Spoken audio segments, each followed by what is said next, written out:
Heyo, what's up? Welcome on back to Hades 2. Frankly, I've been gone from this game for too long. Too long, man. I don't even remember where I am or what I'm doing or what's going on or... Typhon. Apparently I got killed by Typhon. That's a darn shame. But, yeah, anyway. Howdy ho, hello, hello, howdy, howdy. Welcome on back to Hades 2. Why? I don't know. If I can be honest with you, man, I haven't had a good day. I've just sort of not been doing all that much. And so I decided, like, oh, hey, you know what? Let's go ahead and let's play a little bit of Overwatch, because I'm a moron. And I decided to play Overwatch, and it was terrible. It was awful. Can I tell you that much? Can I be full and completely honestly with you right now? Can I say words at you even though the words don't make sense, despite the fact that they have meaning? I'm just using it all wrong. I don't know, but yeah, I decided to do that, and then I just proceeded to get put into a awful game. And like, can someone explain to me what the deal with Overwatch is? Like, why is it so abusive? To like me specifically, but also to any poor soul who plays it. Like, why are the people who work at Activision Blizzard ostensibly liable for being criminal?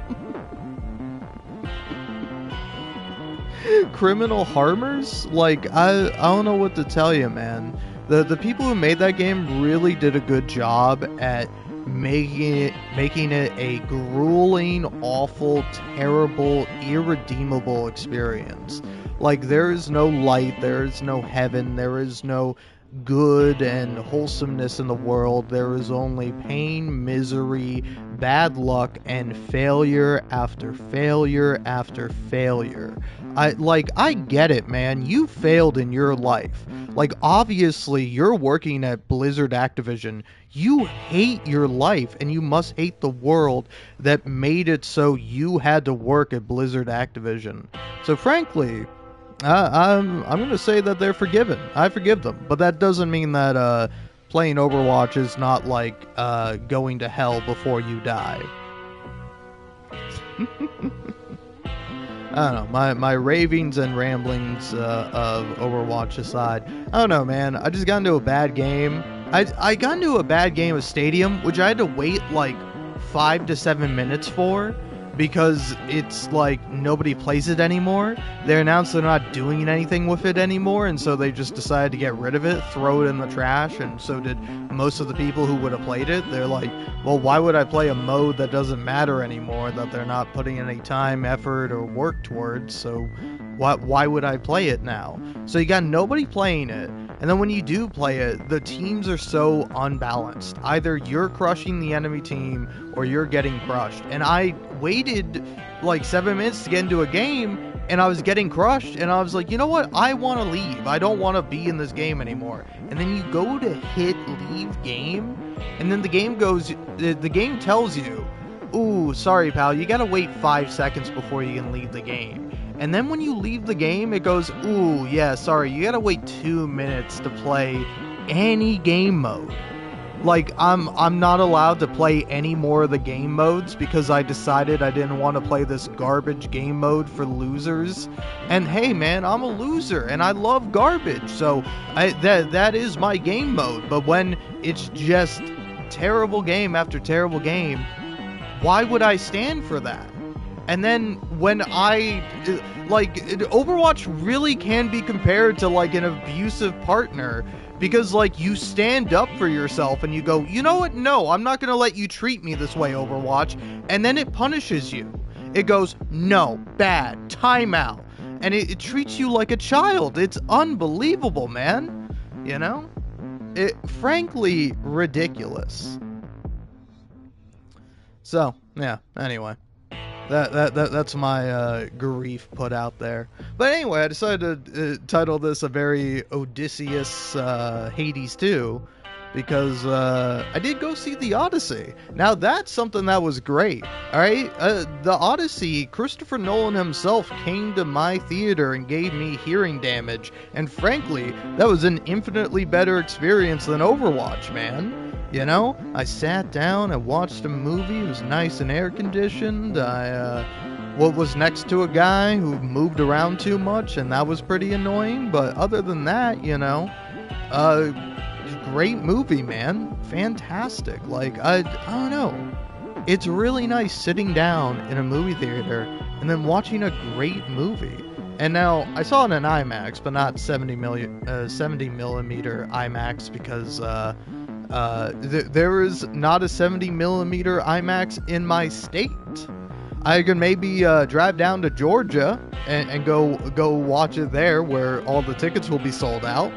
But yeah, still really great though. I don't know. I thoroughly enjoyed the movie. And I sat through it 3 whole hours, man. Didn't get up once. So I will say, fantastic movie. If you have the opportunity, go see the Odyssey. And, you know, if you don't have the money or the time or the opportunity, just watch it on your phone on a shady website like God intended. Alright, who cares about Christopher Nolan? The way we're supposed to, or even better, watch it in, like, 3-minute segments on a short form video app and just consume it that way. where the image is flipped and there's a slight filter on it, and like they just add like random popular music over it. That's how you're supposed to experience the Odyssey. But yeah, best Odyssey I've borne witness to since Mario Odyssey, you know? Yeah, best Odyssey named product since Mario Odyssey. And Mario Odyssey is really good. But yeah, and I will say, once I finished that movie, I'm like, man, I gotta beat Hades 2, or I gotta continue playing Hades 2, just so I can see how Odysseyous in this game, how his story gets wrapped up and resolved, because I'm like genuinely curious to see what the game's gonna do. Because I think if we okay, this is the button to check it. We go over here. Is he part of the Unseen? I don't think he is. Oh no, he is. But yeah, he's got to settle up with a few old acquaintances. I think most specifically Skilla, who I thought looked pretty cool in the movie. I don't know. I'm a bit of a monster guy. I like the idea of monsters, particularly like sea monsters. So a bit of a shame you didn't get to see like a monster. Well, sorry, these aren't like real spoilers for the Odyssey. Christopher Nolan's Odyssey, to be clear, but they are like stuff that's like I didn't know it going in. But I don't know. The Odyssey was great. I wish there were more monsters. One critique, I would have liked to have seen some more monsters. And Skilla was in it, and I will say I was a little disappointed by Skilla's appearance, but in theory, I think it's pretty cool. You know? But yeah. But I was like, I really want to see how this guy's story resolves itself. So, ideally, that's what I'm going to be doing, but no way of knowing if that's how it's actually going to work out. Frankly, I might just play a little bit of the game and be like, wow, I haven't played this in a month, I'm terrible, this sucks, and then I'm gonna quit playing it, and then quit live streaming, and then quit doing anything that's bad for me, like, you know, playing Overwatch. I did delete it. I did delete the game. It was like, sorry, you gotta wait 2 minutes to play a game. And I'm like, oh, I do? And then I deleted it because it's a terrible game. Unlike Hades 2. Which I've been putting off just because I'm like, I don't know, man, I don't want to finish my meal. The meal's so good, why finish it? Why have the last couple of bites when I can just have it sit on my plate forever, and then I never finish it, and then it's never gone? You know, I never have to go back to the same restaurant and order the same thing. And in a lot of ways, it's worse than it was the first time because I'm not experiencing it. But in some other ways, it's like, oh, this is nice, replaying the game and re-experiencing this delectable meal. But yeah. Anyway, I don't know. I got nothing. I'm nobody. Don't listen to me. All right.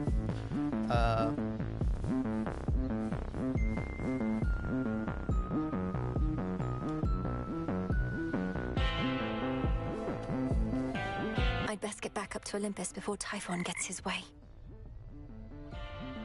Nah. Well, look at you. Getting crowded out there. More shades, guy with the horns. I don't like it, Mel. Not one bit. As we grow in numbers, we grow in strength. What's your concern with that? Don't like to share? Except this 10. I don't mind sharing it with you. Most of the time. I'm honored. You won't forget them. Ever. And with this, perhaps Dora won't forget them either.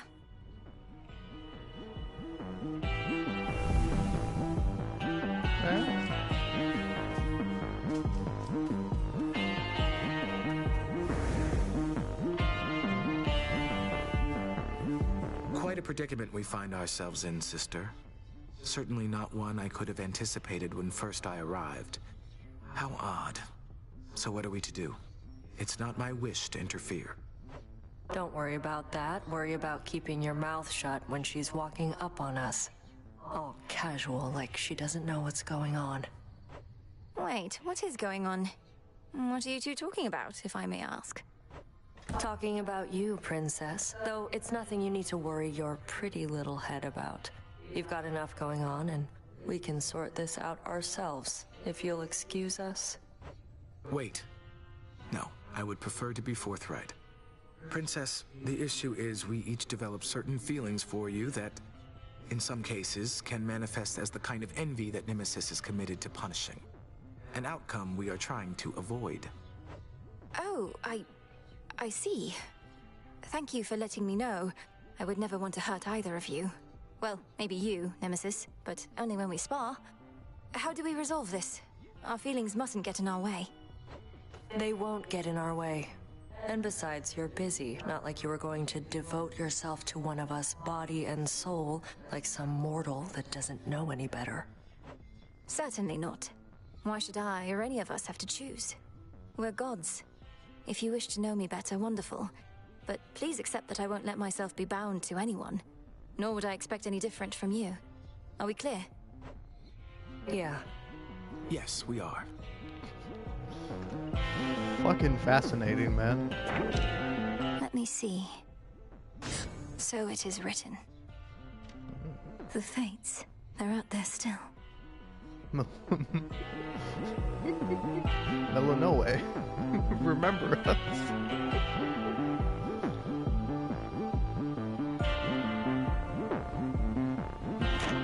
Interesting.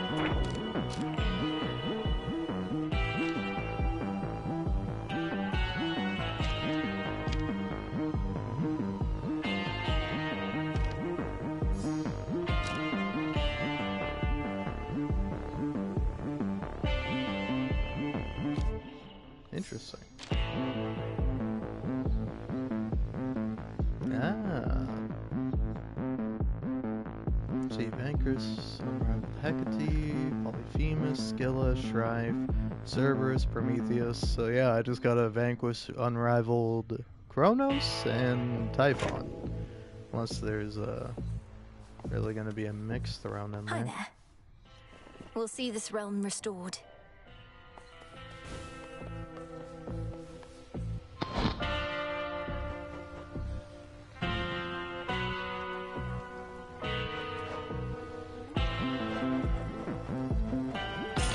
Play this one next, would you?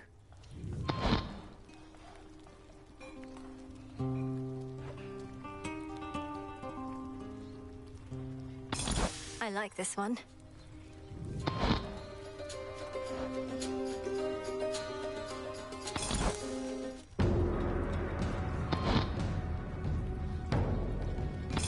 Personal pick.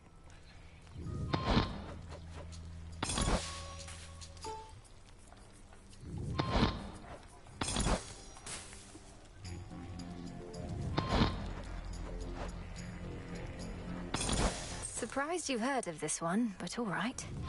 I may have a new request.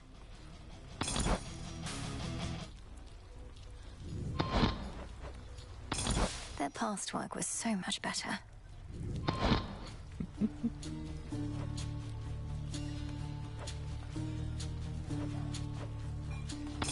Play us another song if you don't mind.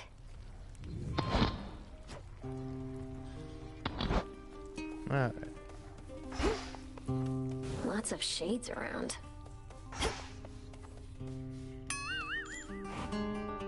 May moonlight guide us. I guess. What are you even doing in this dump still anyway? If your mom and pop are back in charge, you ought to be living in style with them down in Tartarus. Are they that bad? No, I may have been born in Tartarus, but my home is here, as well as my responsibilities. And the crossroads are not a dump, or at least wouldn't be if you could mind your rubbish. Whatever. Though at least that's one good thing that came out of all this. I really thought I was gonna lose you, babe. Very touching. I'm serious. Okay. You know I can't accept this now. Not after everything that's happened between us. Let's just move on with our lives. Huh? And what exactly happened between us, would you say, if you had to summarize? You're just mocking me as usual, aren't you? Just have a good life. Leave it. So that's a really funny. Oh man. Something the matter? Headmistress, I wanted to say, I'm sorry that you couldn't share in all those memories of the House of Hades, of how I might have grown up had Kronos chosen differently. No need for consolation, but thank you. You experienced a course in which my intervention was unnecessary. It was for the best. I am gladdened you experienced such visions. I just don't understand why you weren't there. It's odd to say, but I think I always felt your absence somehow. I never learned my craft. So much of what I hold dear. But you have learned. As for that other possibility, it sounds as though the Titan proved unexpectedly useful around the house. Thus, I was not there because your mother never needed me. But I did. And still do. Perhaps. No. I know it's a difficult time, Headmistress. But just in case, would you be interested in joining me for a brief while at the hot springs? As much as I would enjoy basking in the springs, I've incantations to complete, wards to reinforce. No, I cannot. Not now. May moonlight guide us.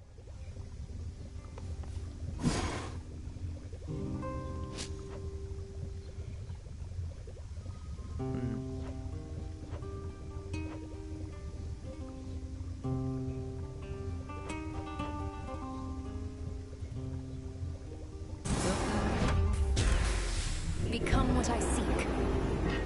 This'll take a little while. Just checking up on you.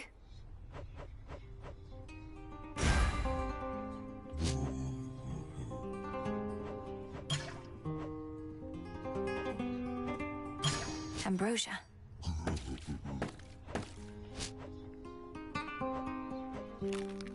On behalf of Eris.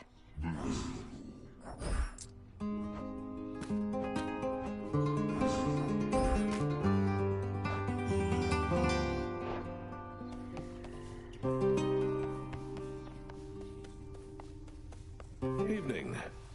Everything proceeding as expected in the new phase of your task thus far, Goddess? Stretching the definition of expected, perhaps, as this is new territory for us all. It's an unusual assignment, ensuring time flows freely. If done correctly, everything will seem as before. And even if not, there's no guarantee anything will go wrong. Well, that makes this sound more familiar than I thought. Life in all its uncertainties. Anyway, we're watching Kronos and ensuring that your route remains intact. I'll make the most of it. Thank you. Moonlight guides you. Shadows conceal you.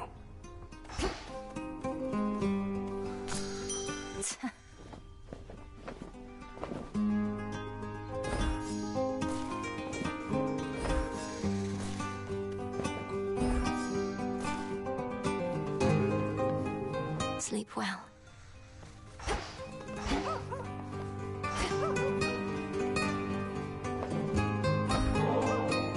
Odysseyous, how about alleviating the rigors of all this tactical planning with a visit to the springs? I really do appreciate the offer, Goddess. Just, I reckon your headmistress would rather I stay here. You understand, don't you? Maybe some other time.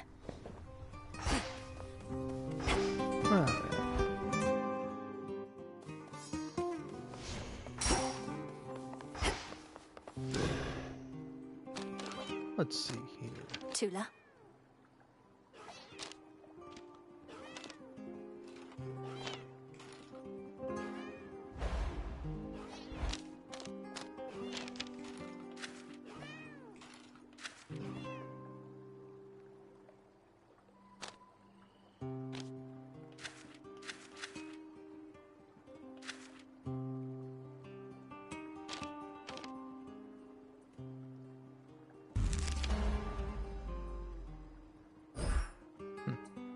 Need more moon dust.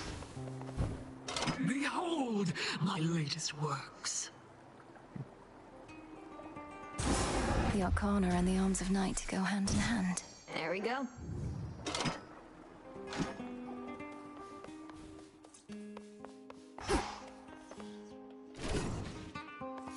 We bid you welcome to the vanguard of the underworld. Momus.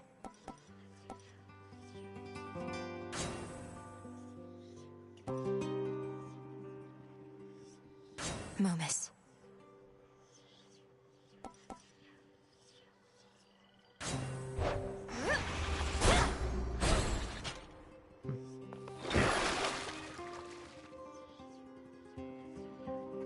Become even stronger. You have proven worthy. Let our bond grow strong.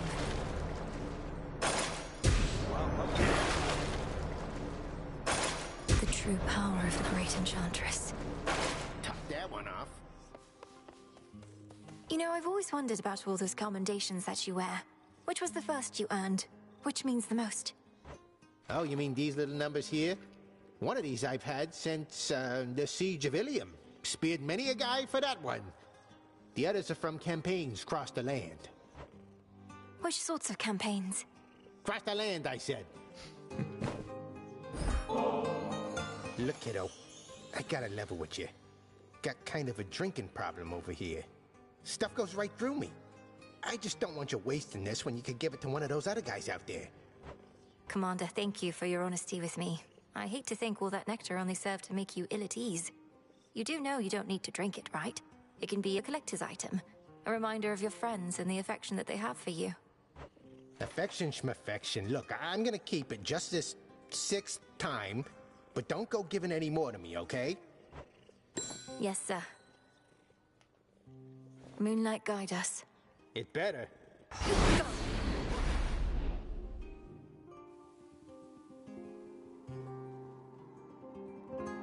Each time I head toward Olympus, I defy the fates themselves.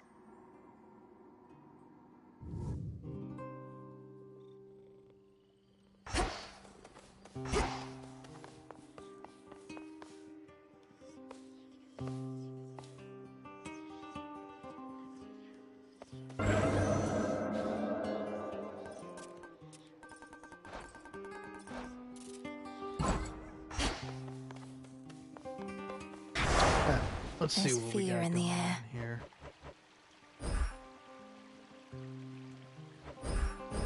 For the realm. Damn, I need to get this up to 12, and then I have to kill damn Mr. Guy? Prometheus.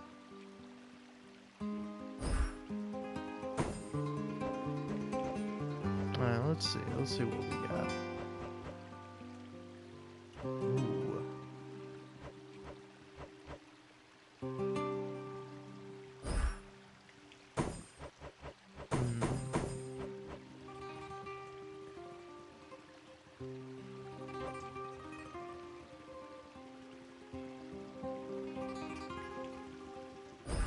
That fear may spread.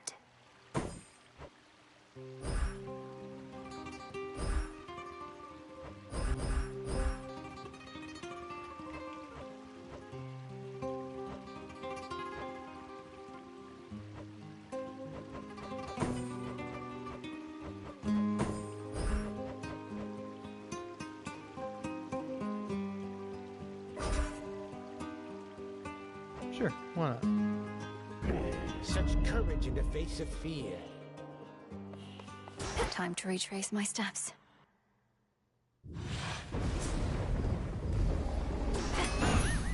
Time shall freely flow.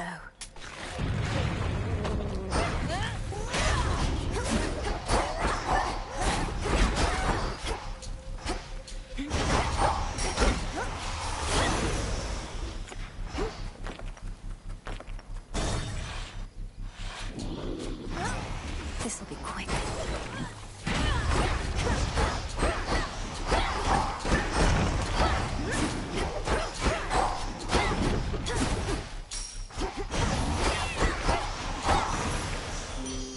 It's over. You make me want to doubt myself less frequently, Lady Aphrodite. You wouldn't mind another offering, would you? Your offering is more than welcome, love. And come to think, it's been entirely too long since someone showered me with praise. Gorgeous, you won the war for us. At least, I think we won. Perhaps we didn't if these ugly satyrs and the like are not about to leave yet, but you definitely did do something. Oh, this is all too much. Let's see here.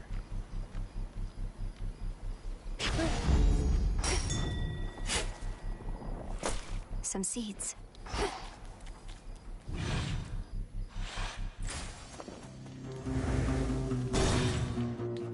Right. It's all about Ghastly thing.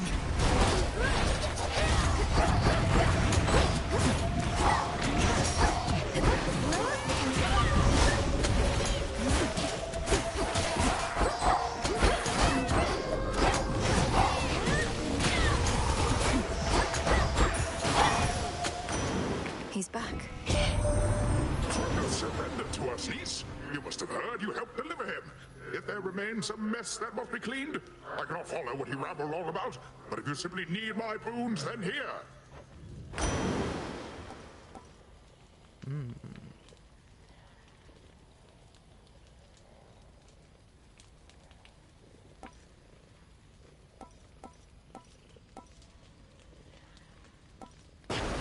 Sure.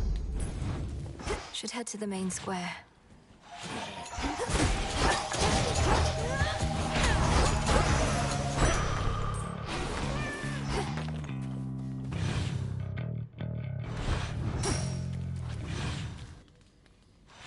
Those shamblers.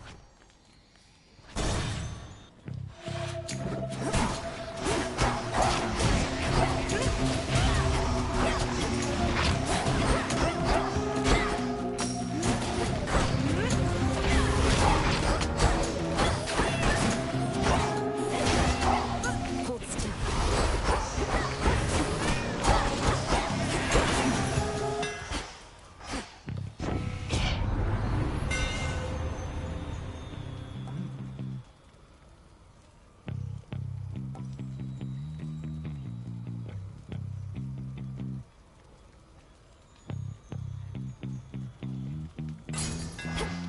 The master craftsman's gift.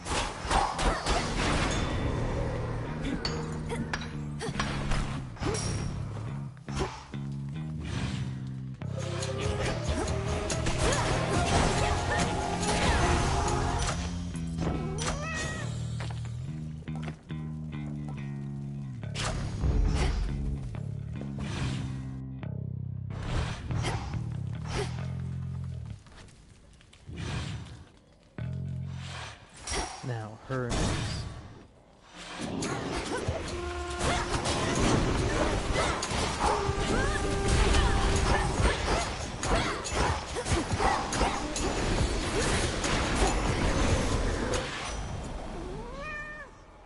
Salutations. To To the swiftest of the gods, and one of my dearest, oldest comrades. Lord Hermes, you've served both Olympus and the underworld, and you've seen it all. The rest of our family can learn so much from you. I know I could. I run around a lot and all. Been to a lot of places, met a lot of different characters, but you know what? You're still the best. I really mean it, Em. You're not the fastest mind, can't have it all, but you and me, we cut it pretty close. So far, I'm liking this new Gramps of ours much better than the mean old Kronos from before. You'll have to tell me sometime how you turned his world upside down to make him be this way. Heck hasn't said a thing.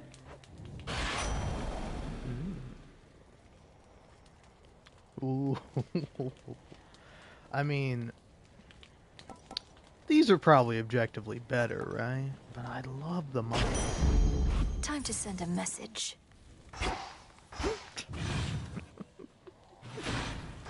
Sorry, can I say, I was about to say, oh, I'm a slut for money. But then I'm like, no, I think that would make me a whore.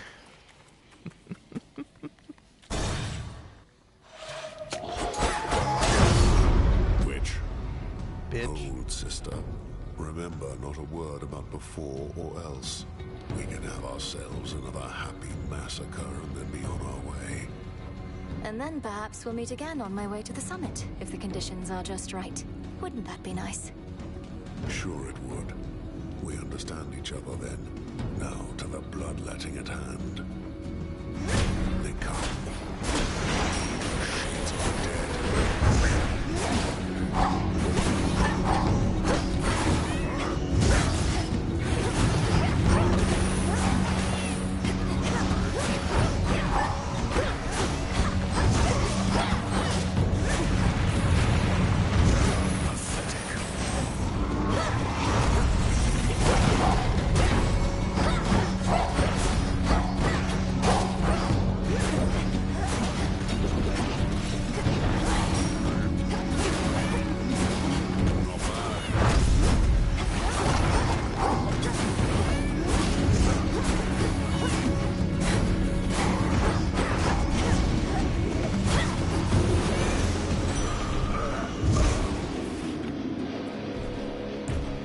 Survivors? There's no more work here to be done, but it never ends. No hard feelings, by the way, about before. Oh, none at all. I always wondered what it would feel like to get struck full on by the force of your club, and now I don't. Nor do I like leaving any room for doubt. And if you need a reminder about my club, you know where to locate me. We're done here. Yeah, buddy.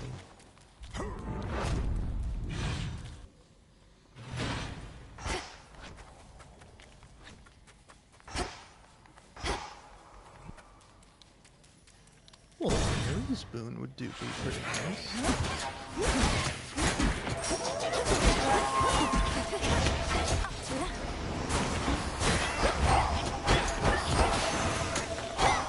The god of war.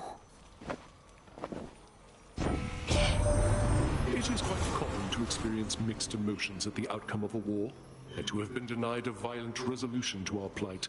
Although from what I gather, there is violence still to come.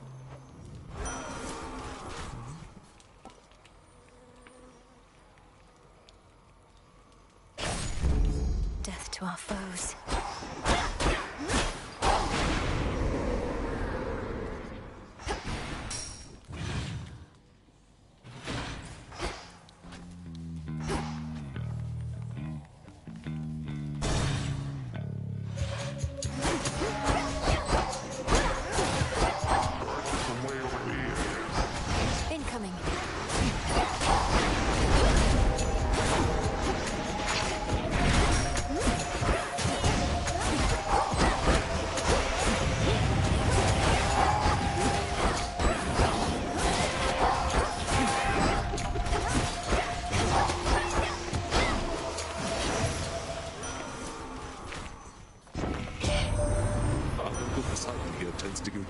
More than any of our kin, perhaps believing volume of advice is tied to quality. What ought to be our current course, Uncle? Our current course ought to be straight toward our foes, where we can smash them like a tempest does a ship. Ah, but I feel all fired up and fit for battle. Come to think of it, I always get this way when my good nephew Ares is around. set. So, by the way, what's that do exactly? Be not afraid.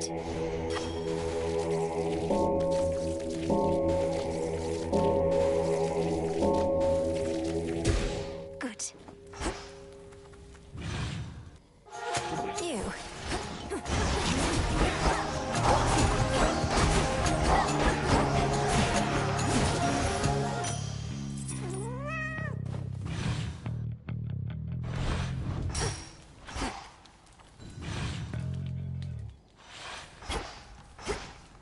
Barrier destroyed.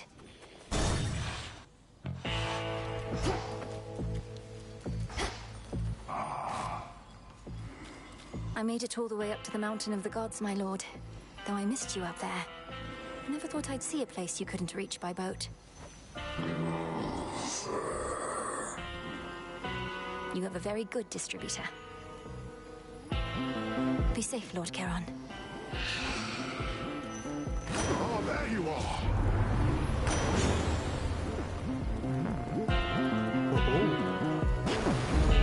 They'll drown.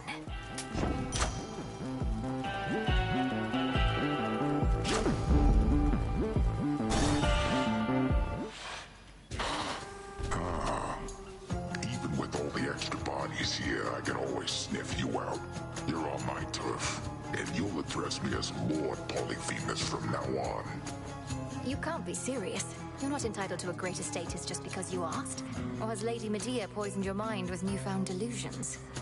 Don't look at me, sorceress. I'm here by will of night alone, sworn to a vow of silence, even though it's difficult to keep. She don't want to talk to you, she said, but you keep on trying. And you know what? I don't want to talk to you either.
Great Hecate, this victory is mine. Mel, wake up.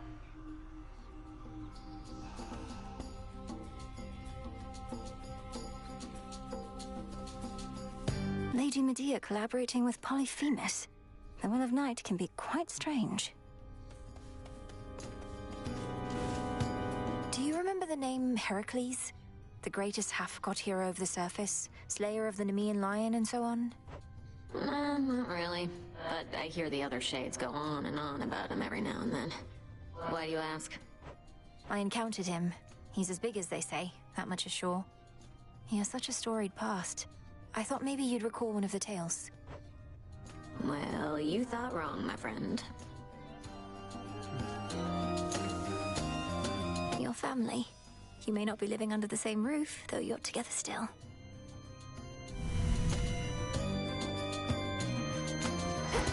Alright.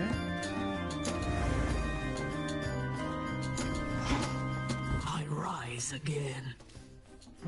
Hail, music maker.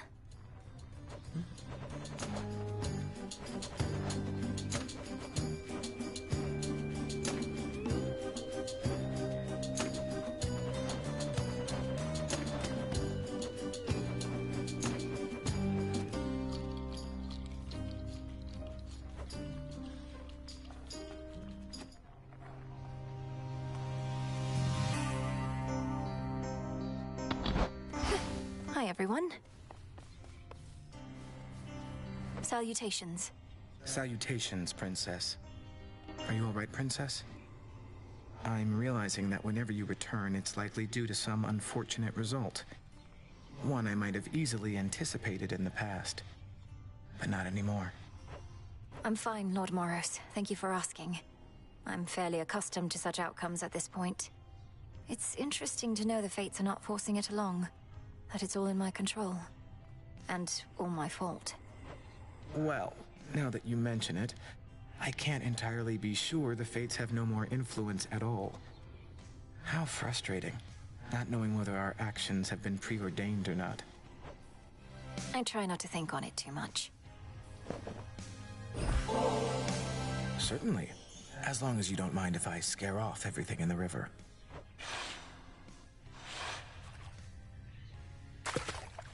Perhaps there's something I can learn from your technique.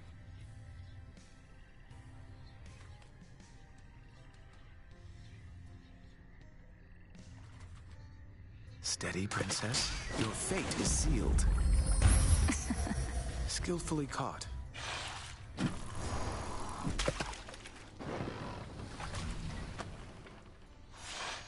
I quite enjoy it over by the riverside. Thank you for the outing. See you, Moros. Interesting. The goddess of love has further plans for you. Eris is gone. Prepared for more? Your magic may have proven instrumental to the reconciliation of your family recently, but it shall only take you and any of them so far. Consider how rigorously you trained. All shall need to put forth a similar effort now. All these inter-family relationships need be tended like a garden. But my relatives have always struggled to communicate and get along, haven't they? Father couldn't even maintain ties with the Olympians. 'Tis not one of your family's greatest strengths, that much is true. And it may never become one. Nonetheless, we have seen the consequences of the mistakes of the past, and those ought never to recur. You'll see to it, won't you? With all my heart. I trust that shall suffice. Moonlight, guide us. All of us. It's finished.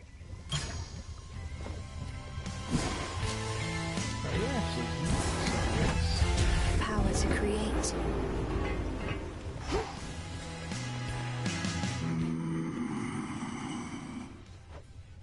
It is indeed. A shipment's arrived.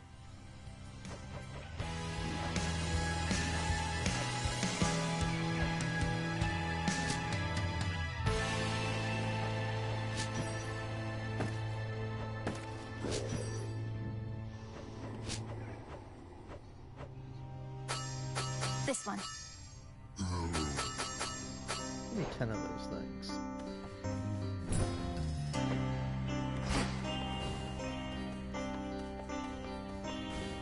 Now give me a random song. Inside, I'm screaming.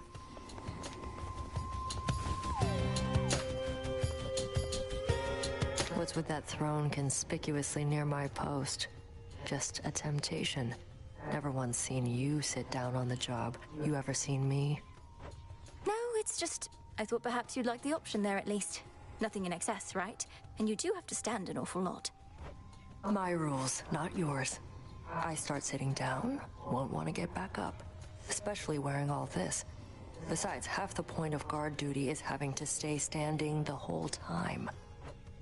The throne could go away if you prefer. Just leave it there for now. May Moonlight guide you. Fine. Cute.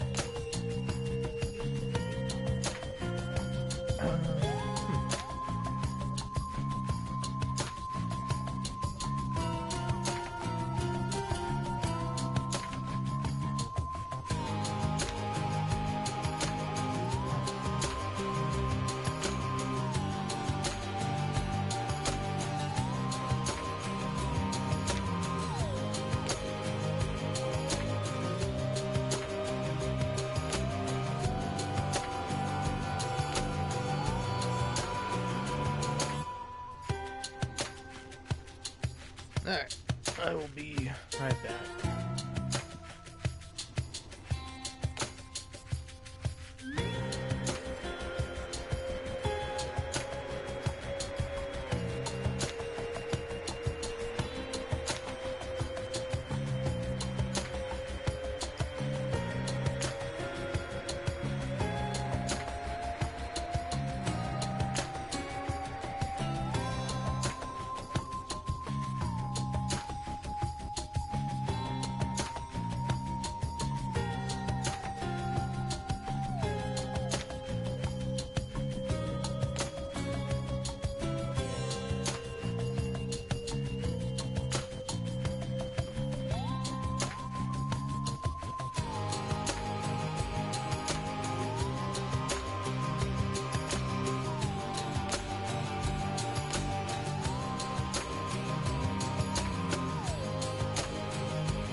Alrighty, I would apologize for being gone for so long, but I was having food. I'll never apologize for that. Never. You have this. Wanted to say, I appreciate your counsel, Odysseus. You've been like a brother to me. Or an uncle? One of those. You'd know better than I. Look, you don't have to tell me what it's like not having family about. I spent a good-sized portion of my mortal days away from home. Had a war to fight. Got a little sidetracked after. Sidetracked? Headmistress says that you spent many years at sea. Some of them in the company of goddesses at that. Aye, well, by the time I finally returned, I scarce recognized my son and my wife. We lived out our mortal days together, and that was enough.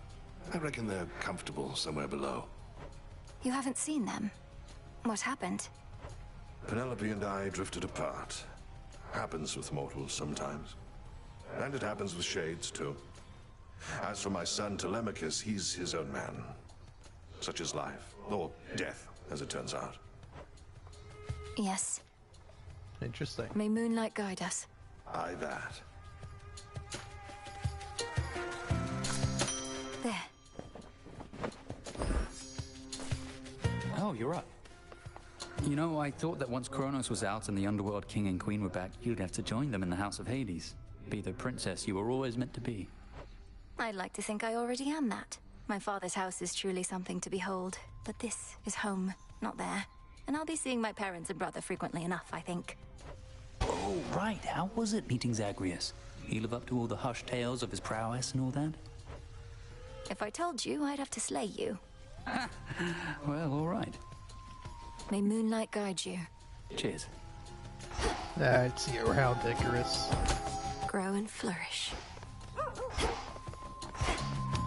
Anyway, I think what happened is that I didn't expect to, Which cards reflect my path? Yeah, I'm using the wrong set of cards here.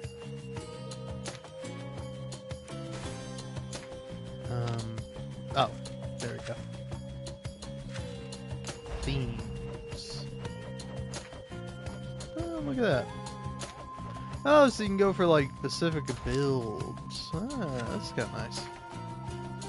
But yeah, I don't know. I think I'll stick with this one. I do like that one quite a bit.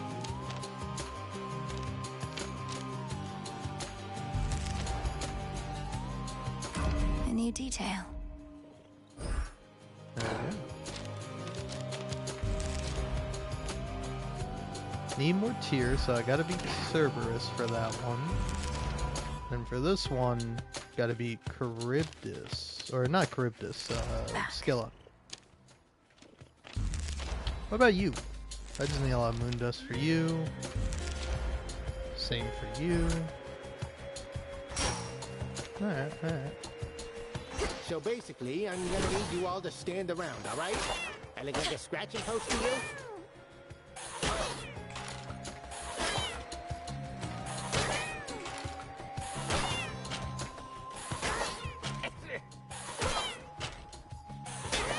Kitty cat, can you stop? Thank you. I'll curse these brittle old bones that they cannot withstand as much punishment from you as once they did. Used to be I could really take a hit, but lately, I don't know. Commander, what has gotten into you? I thought you longed to be struck by whichever armament I had available. The more savagely, the better. Should I be holding back? Never! I long merely to absorb more punishment ere I fall to pieces and have to put myself back together. You are way stronger now, but I'm not. Just doesn't seem right. But there is something you can do. What's this? An incantation to augment bone density? Just think about it, alright?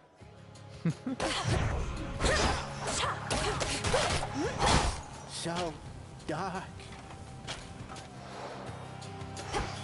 Alright, alright.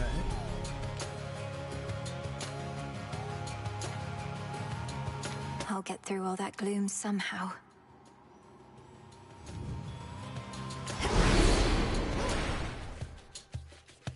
She sure looks strong.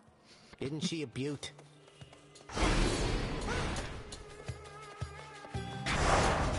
I can deepen my connection with the night.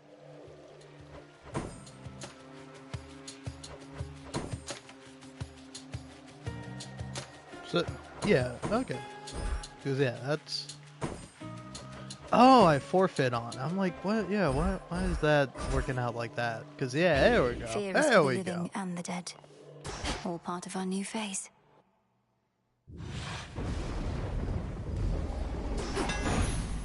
Strength, knowledge, patience. Attacks at plus 20 power.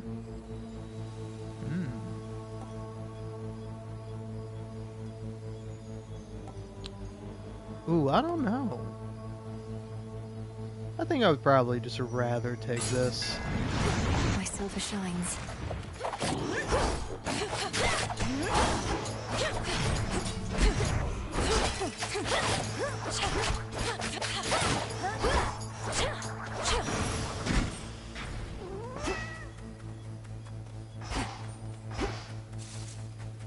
Let's take a look-see.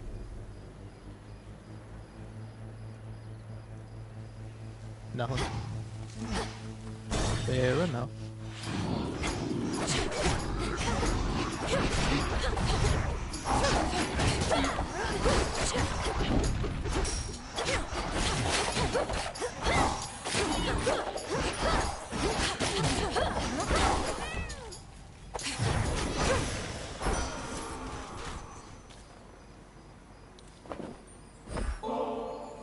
It's not for me to decide how many battles I have left.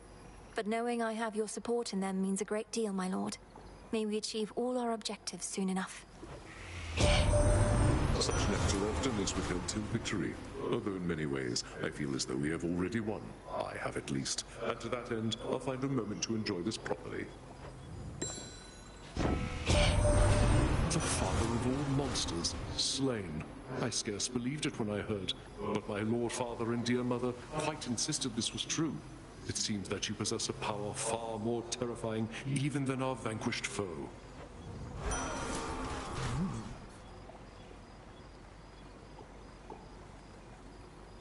Yeah, sure.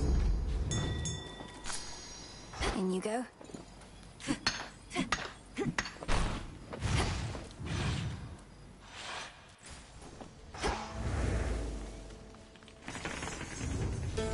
So let's see what we got.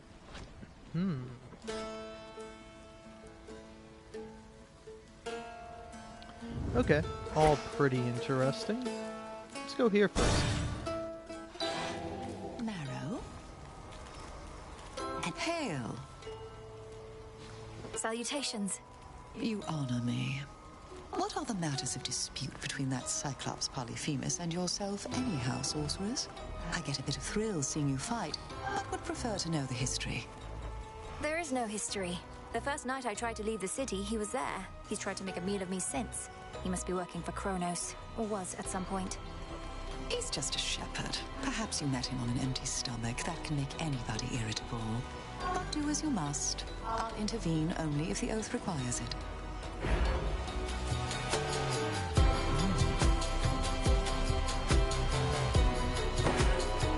So mote it be. Thank you. I was saving that for you. Another nectar bottle you can spare on my behalf? Oh, this shall be a splendid compliment with several much less pleasant ingredients, whose aroma this ought to disguise. I shudder to think what concoction you have in mind, though trust you shall make use of that in service to our cause.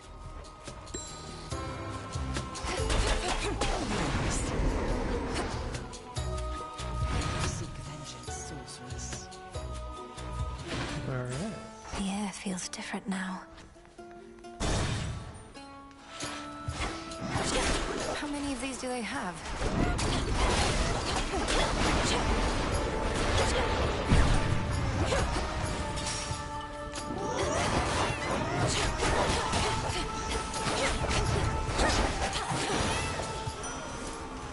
Olympus, I accept this message.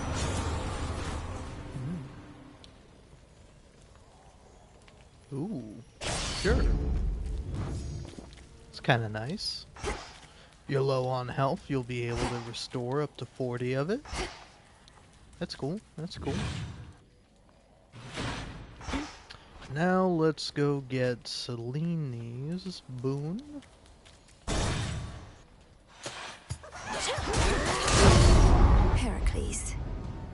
This is just a warm-up for what's to come later this evening, isn't it, sister?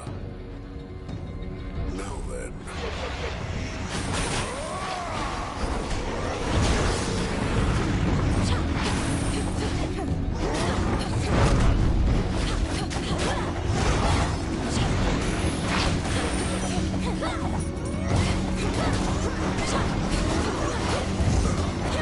Watch it.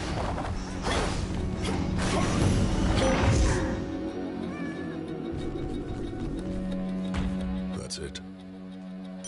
Ha! You're not what I thought. Kept your mouth shut about me, even somehow overcame Prometheus after I butted in. Why and how? I have my reasons and my ways. Why should I be forthcoming about them? You've not exactly been eager to open up. Thought if I asked nicely, but that doesn't work on me either. Well, suit yourself. Not like I can drag it out of you.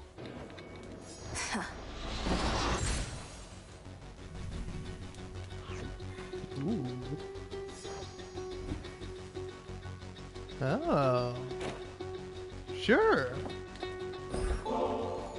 You said I wasn't what you thought. Neither are you what I expected, sir. I'd heard tales of your exploits and truly never seen so fierce a fighter. But I know there's more to you. Here then, for one of your divinity, a divine gift. Ambrosia, you would take me for another god. I am half man. Such stuff is not for me, and you sully its purpose merely in the offering. What do you want from me? I want you to accept that there are gods and goddesses who hold you in esteem. If falling short of perfection means falling short of godhood, then none of us are divine. Now you're onto something, sister. Well, if and when the rest of the family gets around to accepting your terms, let's all share this bottle. I'll just hang on to it for now. Until then. Let's do this again.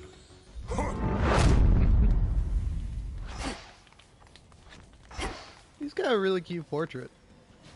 Moonlight sorry. Habit. All creatures need you, sister, not just gods. From the solitary wolf that howls in the night, to the sailor crossing waters you alone illuminate. You truly are an inspiration.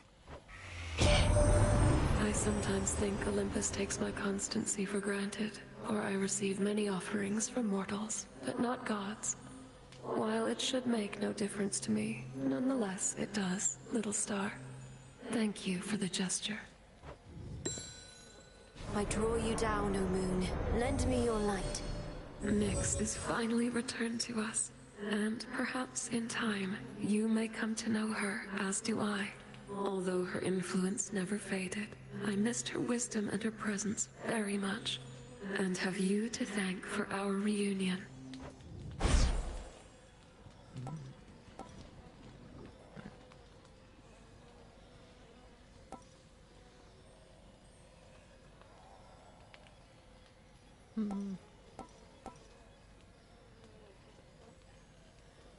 Wolf howl.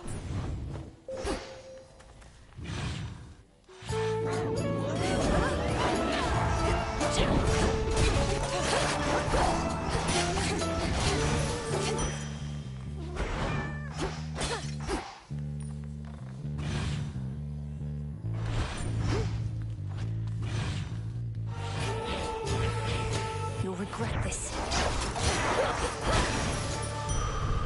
You see?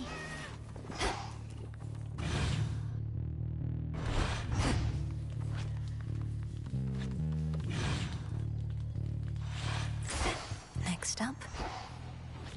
I don't really want a Zoo Spoon. I would love a Hermes spoon, to be sure.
Damn!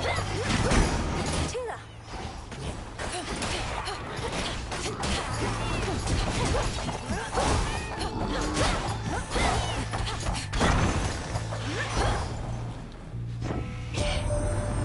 Sure is strange, don't you think, Em? No surprise, not even Gramps entirely understands it himself. I just don't like it when time drags on for too long, so let's move.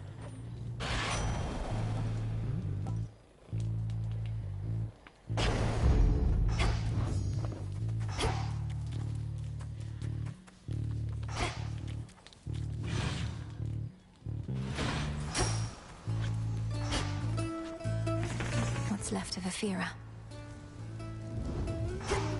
Let's go for Hera.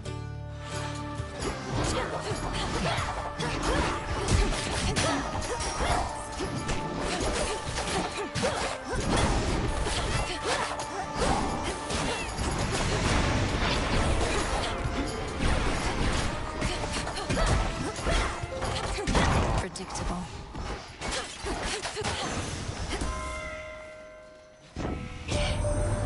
My word, girl. To have delivered a groveling, impotent Kronos right into our hands after having utterly destroyed Typhon. One astonishing feat after another, even for a goddess of your pedigree. How can we ever repay you? Ooh. Kinda thinking. Go for that. Some flora there. Always use more.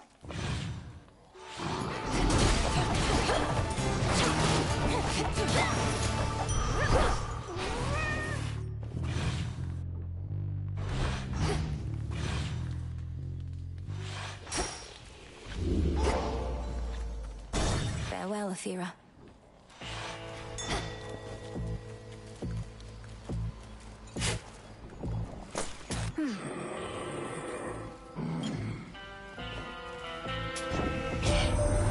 How many more such blasted Kronos coins are there, my niece? According to your grandfather, none shall be made henceforth. Yet they are in abundance even still.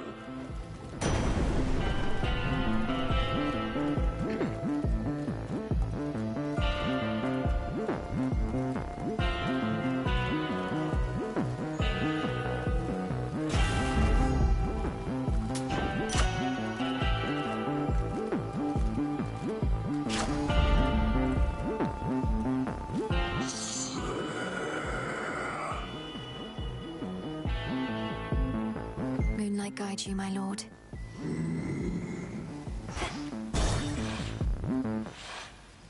Lord Polyphemus. Don't like playing with my food. Like it even less when my food plays with me. I'm on to that disappearing act of yours. I am a deathless goddess of the underworld. The shadows will always take me before you will. Yet you would fight me endlessly anyway. Oh yeah, everybody slips up once in a while. Even you. And when you do, we'll find out just how deathless you are.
You're a beast, Tula. Into the purse.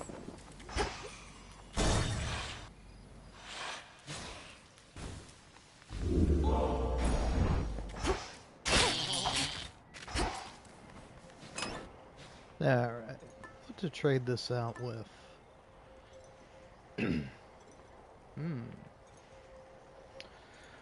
Apollo.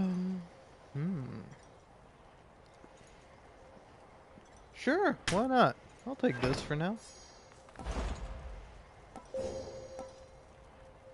Take a little centaur heart. Alright.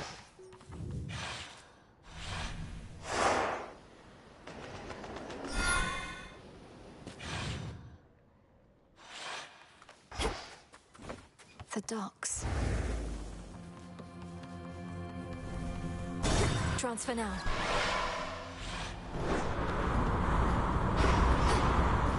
Shamblers.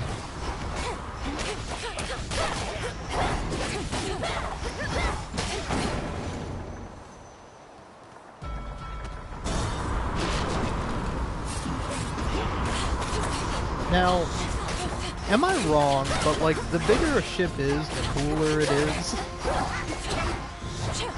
I don't know. I will say, I don't think the biggest ship in the world is the coolest. In the name of Hades. But like a ship's coolness does scale with its vastness, its largeness, its breadth. Yeah,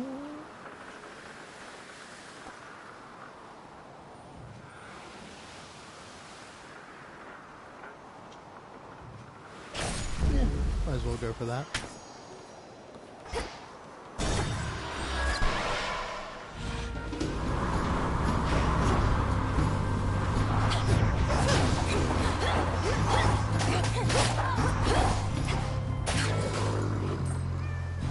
Breaking through.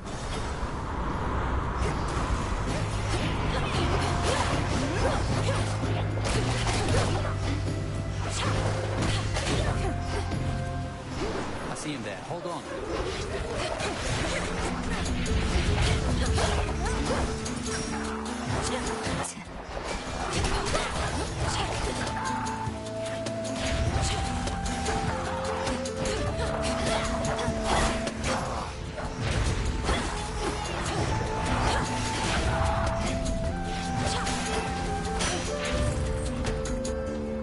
No problem. Mine. Hey, last we spoke in the crossroads, I didn't mean to upset you, Millie. It's just, I didn't realize you'd have to keep fighting like this. You asked me what I was going to do with the rest of my existence, and it set me off. I've not thought that far ahead. Well, it seems you don't need an answer anyway if you still have to keep heading up here. And probably down to the underworld as well. There's certainly a comfort in routine, but I have to accept that this may be all I'm meant to do. All I'm proficient at. You don't have to accept any such thing, Millie. All my father ever did was work, felt it was his calling, but you're not like him. Anyway, the rest of existence can wait. Let's make this night a good one and go from there, eh? One night at a time.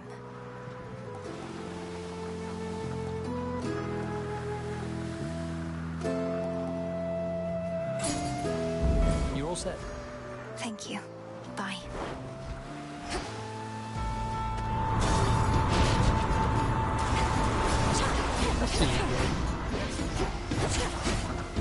Running to Icarus and then the next.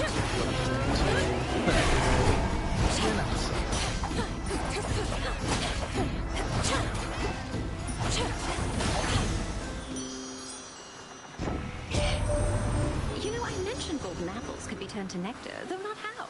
I'll have to send the recipe along. All it takes is a boiling pot, some aromatic spices to your taste, and just the right words. You'll get it. You're a witch. That does seem viable. Okay. Ooh, I think I want that. Now.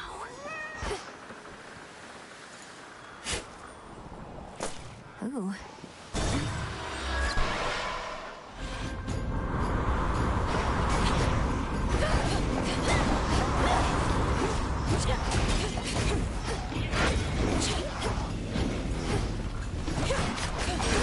Good.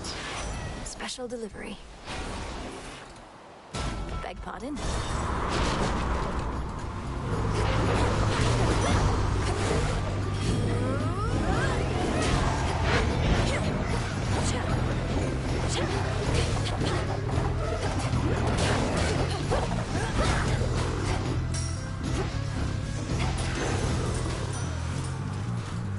Hear me, on my authority.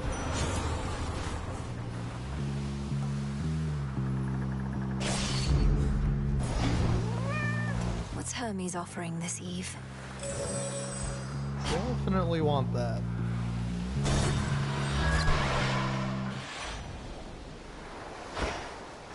A place of momentary comfort.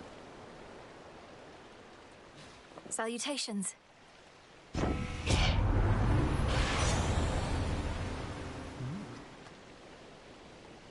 I even have anything? Wait, no, I think I do. Off I go.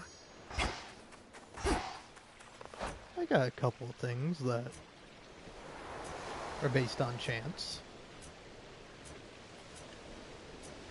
Well, I got at least one thing. No, two things. Won't open. Oh. Hey, Circe. The Isle of Aia. Coiled vine and peat of fens, sugar beets and egg of Don't be frightened. cotton plant and shard of flint, cherry pit and sprig of mint, hoof of pig and fern of hound, brew a potion safe and sound. Oh, you're back. You have been a worthy mother to Discura, I can tell. Nurtured her appetite with many souls. I therefore wish to share with you a dream I vividly recall. A dream concerning me and the Staff of Dusk, madam. That seems rather specific, though dreams do get that way at times. In said dream, I saw what first I thought to be a jackal, all surrounded by the dead. The sight of him was marvelous. As words reverberated in my mind, I see you guarding graves of mortals passed into the black beyond. I see you guarding graves of mortals passed into the black beyond. That sounds like it could be a waking phrase. So if I speak it to Discura by the silver pool... Then I foresee she shall reveal to you an aspect of herself. As her former bearer, your connection with me cannot be coincidence. Thus this knowledge ought be yours. I see you guarding graves of mortals passed into the black beyond. Man, I'm getting all kinds of new stuff. Alright. Well, actually, yeah, I kind of think going for this, because having some extra dodge chance would be really good. Everything looks so big. May moonlight guide us. Never has she not.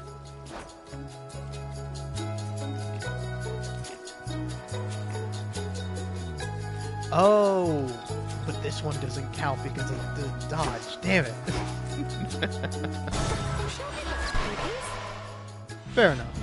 Being tiny is fun anyway.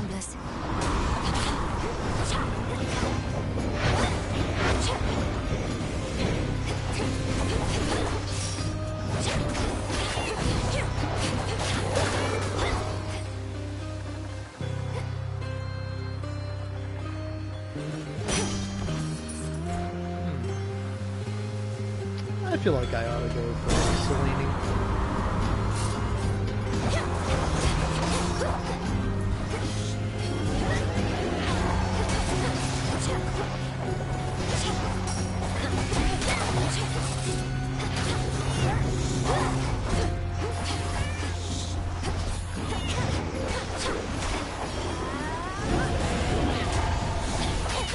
Last one.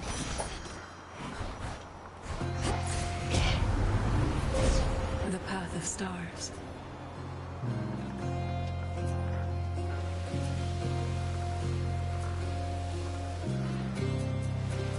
Let's see. Interesting. Huh.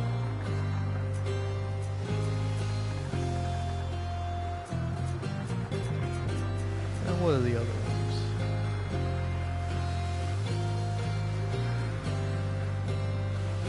Okay.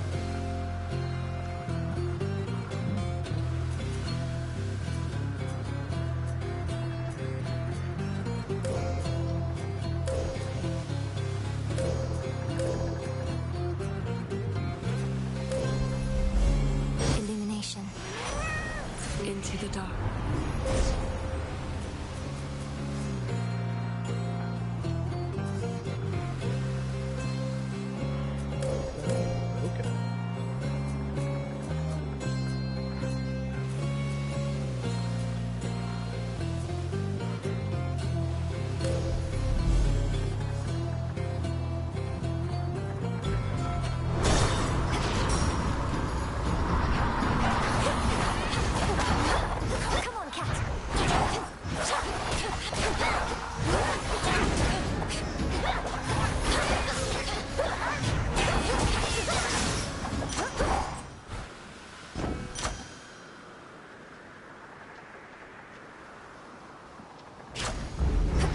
Keepsake ran out.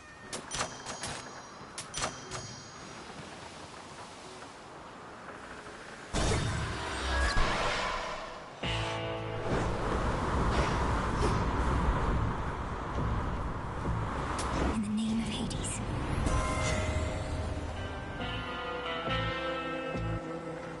Oh, okay. So if I get this, I only need to get a fire one. Vested in me.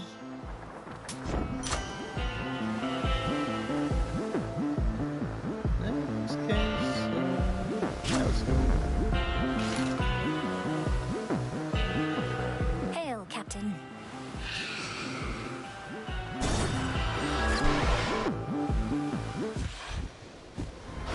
Like magic. Always ready and eager for the fight. I've never met someone so driven, yet so lacking in any purpose whatsoever.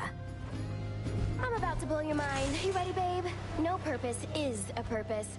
Think about it. And now I'm gonna blow away the rest of you, too. How's this?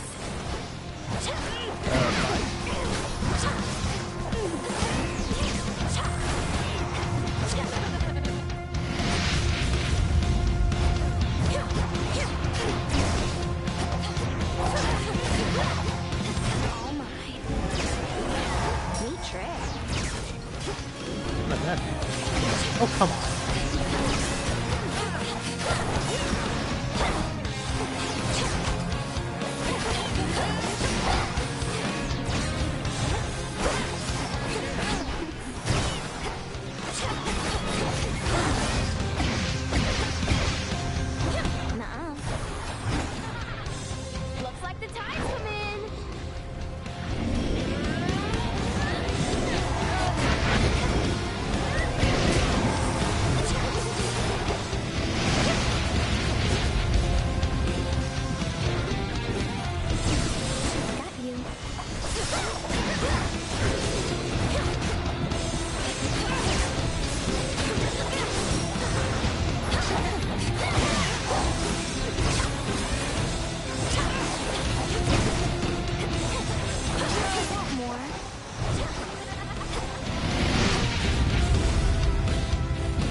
out of here. The glint of valuables. Oh. Being tiny really helped me out there. Made it.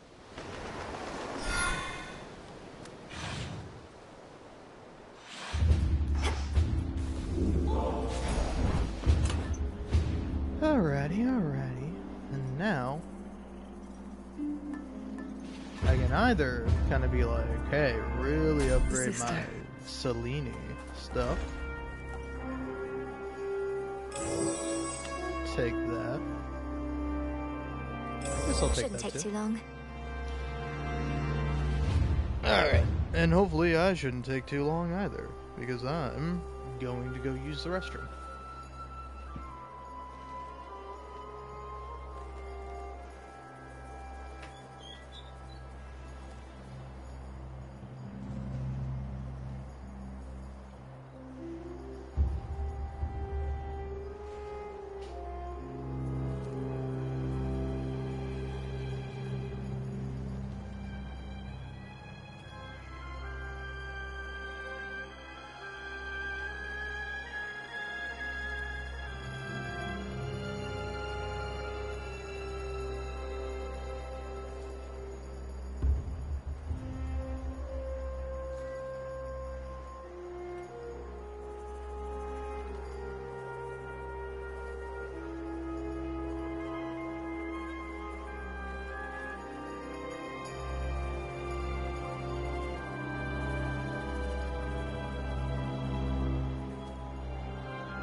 Alrighty.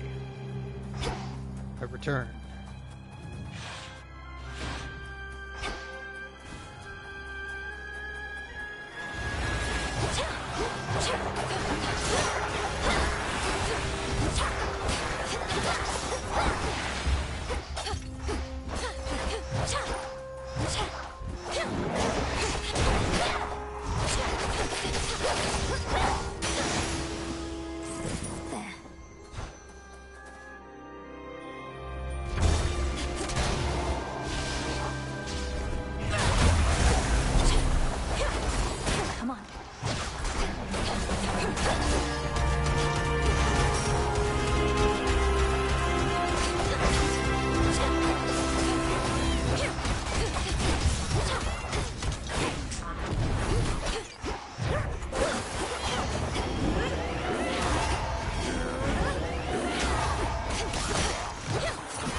Stay where you are.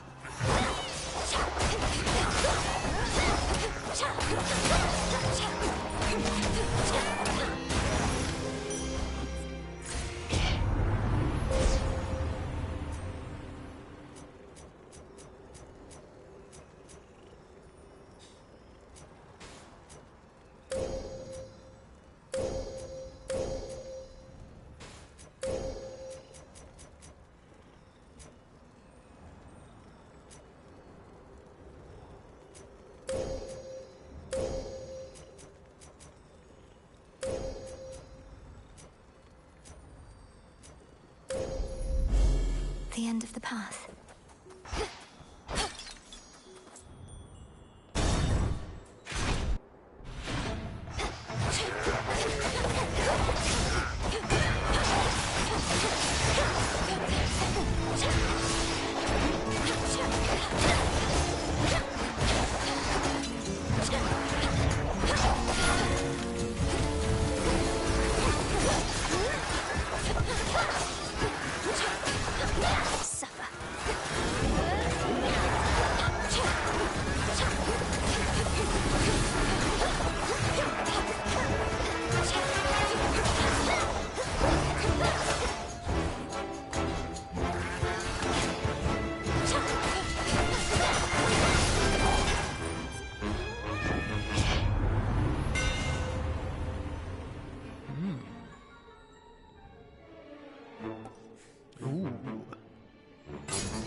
The keenest blades of all.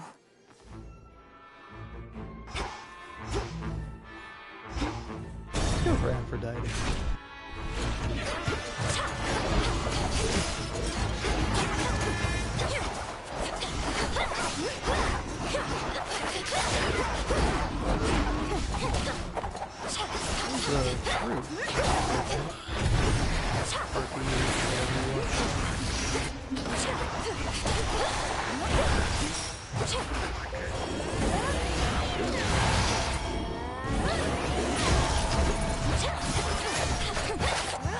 Tula now. In the name of Hades.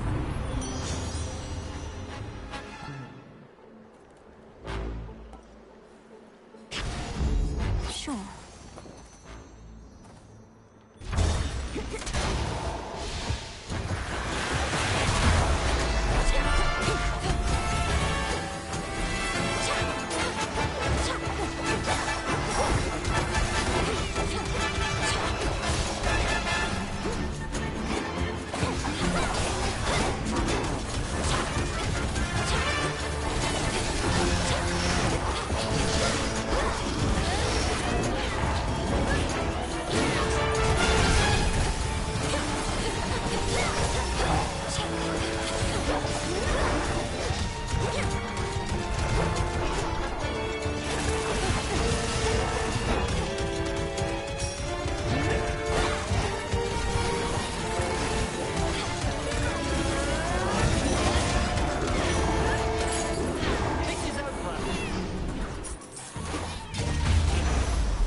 I would have preferred if that was a little earlier, but alright.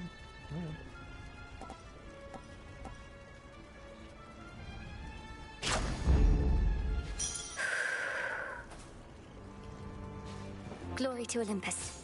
To victory. At this rate, we might someday have ourselves a feast to rival one arranged by Dionysus himself. Then let us fight with all our might to bring about such an enticing possibility. Here's to a future where you've time enough for feasting, not just military strategy. Though I'd not want to see you battle Dionysus, even when it comes to organizing feasts. I have been called a savior many times, and take some pleasure in overturning near-hopeless situations. But recently, it was my own hope that faltered, until you restored it. The father of all monsters is truly gone. Olympus belongs to the gods. Typhon's destruction was a necessity. I may have been the one to deliver him to the void, but the doing of it took our combined strength. You chthonic gods and your modesty. Be proud, cousin. You have achieved a glorious result, for which we all are thankful. I knew I had to trust you, but I also felt I should.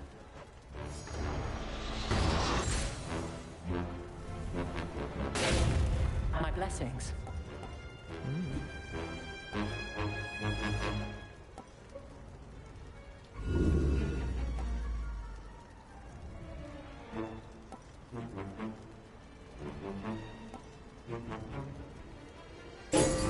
Then make haste. Let us be off.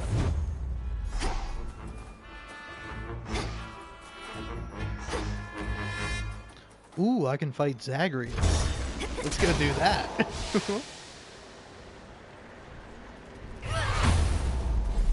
In the waters. Tula, fish. It's over. A star sailor, what an honor.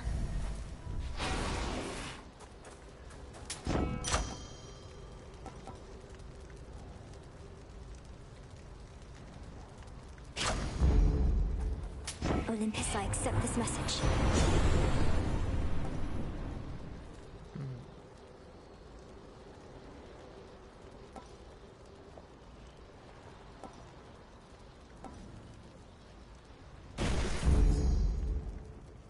Heights such as these are no place for the boatmen of the underworld, and yet his wares are curiously to be found, born here perhaps by allies that remain unseen. Allies whom I certainly appreciate. Not a bad likeness, really. Alright, let's do it. All right, Zagreus. I accept these terms. Sorry. What happened to you? One of your incantations backfire or something?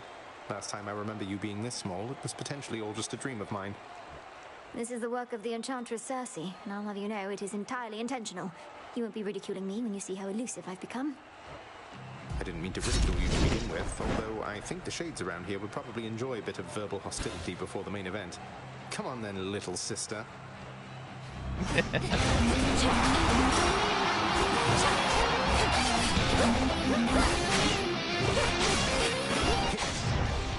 Couldn't do it. Oh, I'm now realizing I can't do any of my spells.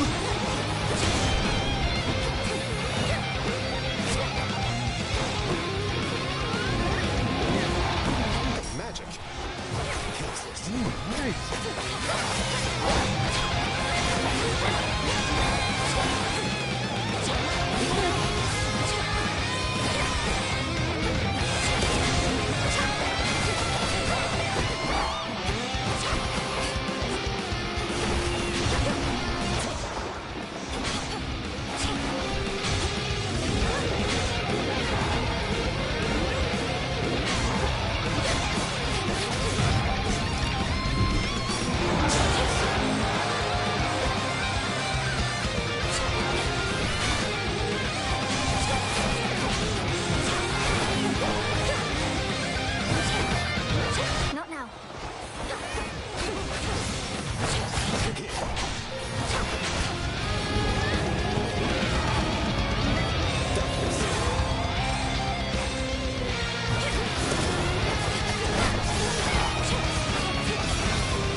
Minui, for I have deemed you blasted strong. Well above rather strong on my scale. Thank you, brother. I try. Do you normally even win anything when you prevail in this place? Usually just darkness, but I do have something for you here. I've always wanted to give somebody one of these. A keepsake of some sort? Thank you. Occupational hazard. Aw, it's so cute. Well fought, big brother.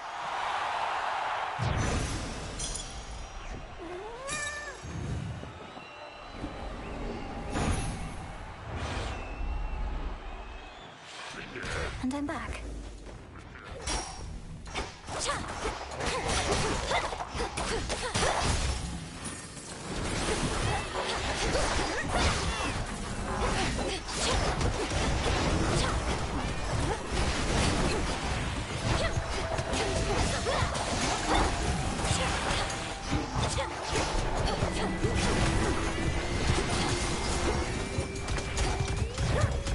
It's no use.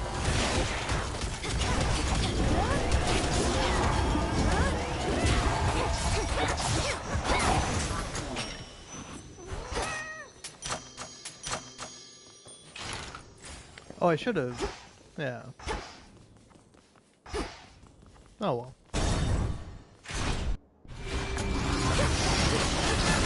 Lord Zeus.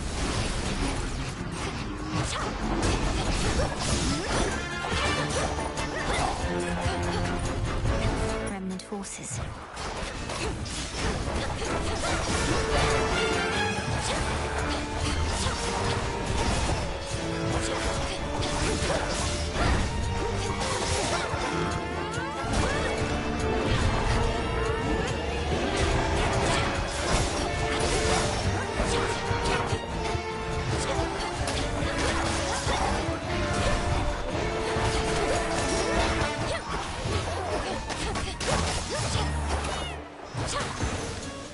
Here you go. There's my order. Okay, I could really use some help. Hey.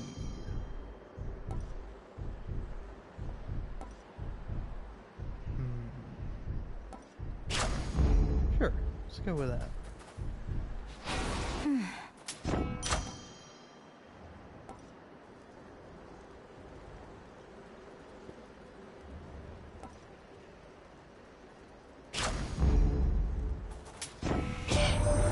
To win somebody's heart, we have to fight. And we can break somebody's heart that way as well. Lord Ares here knows all about the way it works. Oh, that I do, and I am grateful for your teachings, Lady Aphrodite. My own knowledge had been woefully incomplete until you expressed your willingness to share yours. Ooh. Beautiful. Well, this will be real interesting. The witch. You, Heracles. When we meet elsewhere, it's as though nothing's changed, and still you face me here. I knew you for a great warrior, but you're just a great actor. We're all actors throughout our wretched lives, sister. And don't you dare address me here again. This is the Flame Thief's fight. I'm merely the supporting actor here. And is this not a fitting stage on which we're to perform before the gods, including whichever dark gods you yourself invoked, forcing obedient Heracles to answer their call? Let's give them what they desire.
Hey man, I killed Prometheus. You shouldn't stop fighting me now?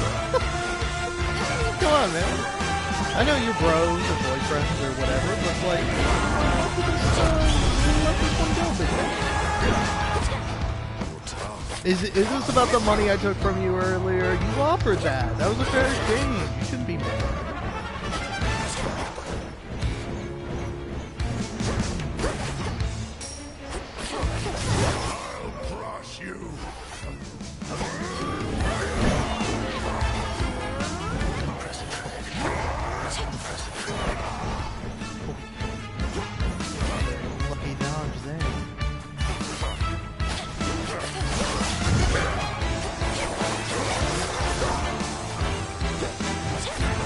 I don't know, in the future, I think maybe it's beneficial to go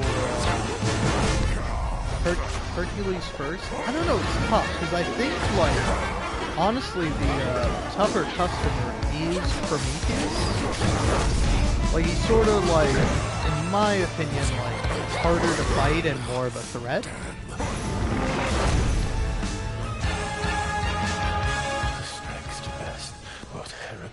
And me. I can foresee no way to stop it now. All according to plan. Sure, big man. Sure. Tough. There. A digging spot.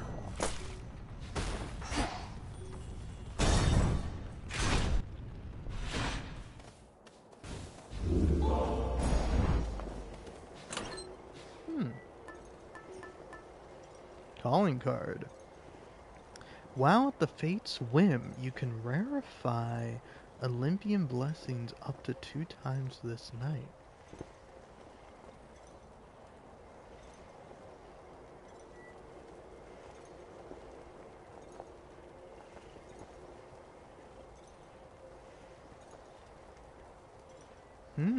Interesting. Fate's whim. Okay. Huh. Interesting.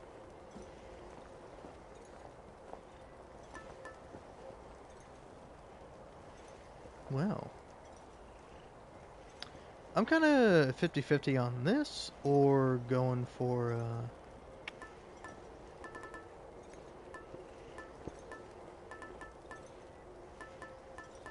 yeah, I wonder who this is.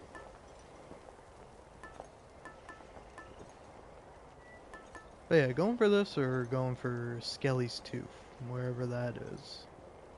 Where is Skelly's Tooth? Ah, there it is. Up here. Should keep me company.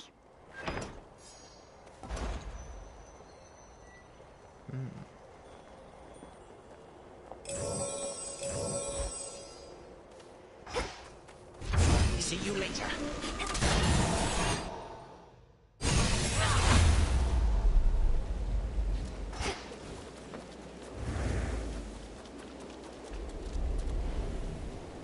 Something's out there.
Take Zeus. I kind of got almost. It's that broodling, destroyed twin.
Children can be such a nuisance, so they say. To mighty Uncle Zeus, vanquisher of titans, your strength has saved our family before. You're most kind to now share some of it with me. This hardly seemed the time to make me offerings. All the more reason I appreciate the gesture, niece. And per the custom of our family, I've prepared something for you in turn. You are most generous, Lord Uncle. Olympus, I accept this message. I just realized I've never offered Zeus a thing of nectar. That's really funny. Well, that's something. Sure. I know that's really gonna help me, but frankly, I don't care that much.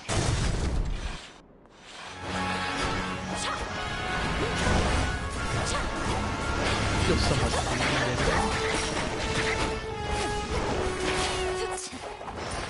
doing good my fate. Do the best that I can. Coming through.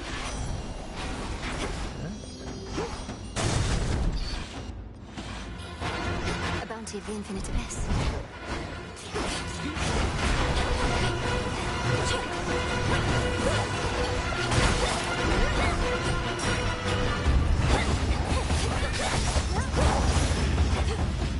Keep going.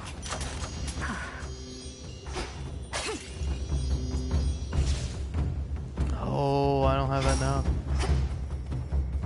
Alright then. Hariboon or triple upgrade? I'm kinda thinking Hariboon. More infestation.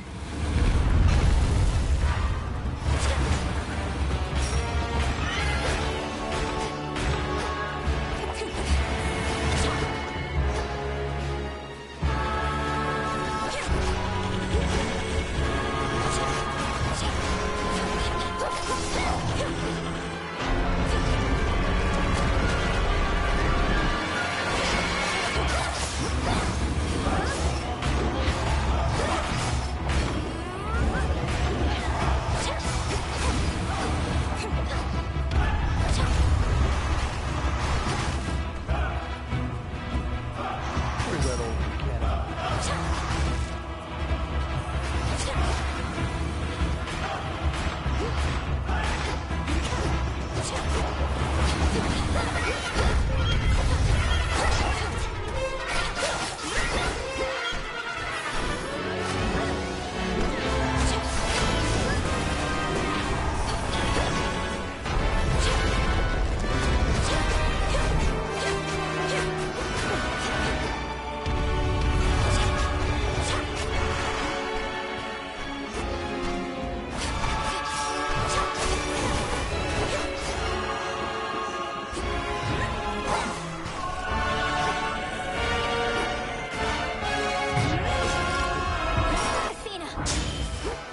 real hard to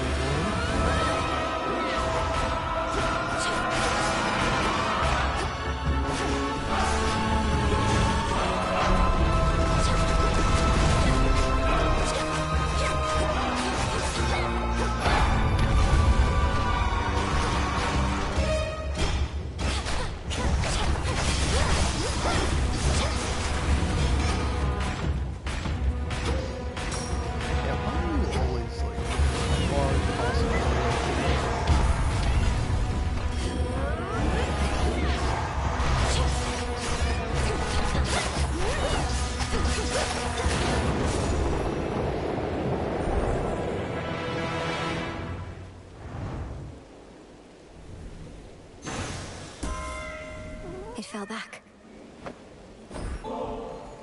To the Queen of Olympus, long may you reign, and may that reign be one of great prosperity and peace, both for your devoted family and subjects, and for you. Come on, girl. We each know I'm not really your queen. You're not even an Olympian. So why did you drop the act? Or if it's not an act, wise up. This is a complicated world. Hear me, on my authority.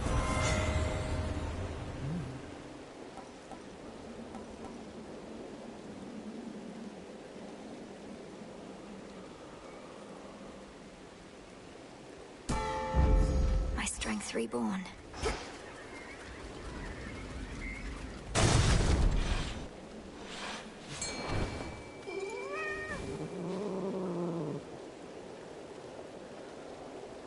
And caught. That's a storm gullet. Cute looking guy. That's my prize. Hermes. I knew I could count on you here, Em. Not just with Typhon, but my special shrines. You've donated a lot of coin to a good cause, so cheers. What cause would that be, now that you mention it? Lord Charon's been working to destroy all the coins he can get his hands on. You're not racing to do the same, are you? Call it a bit of healthy competition between professional associates. He had a head start and has got the upper hand for now, but thanks to you, I have been catching up. You can do it, but so can he. Oh.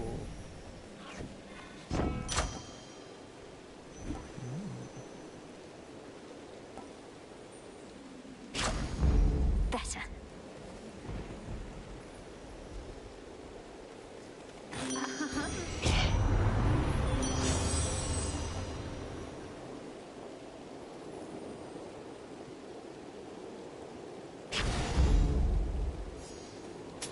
I need this.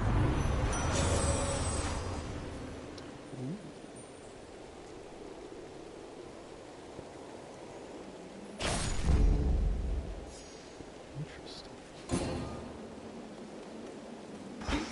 Well, see just how good I do.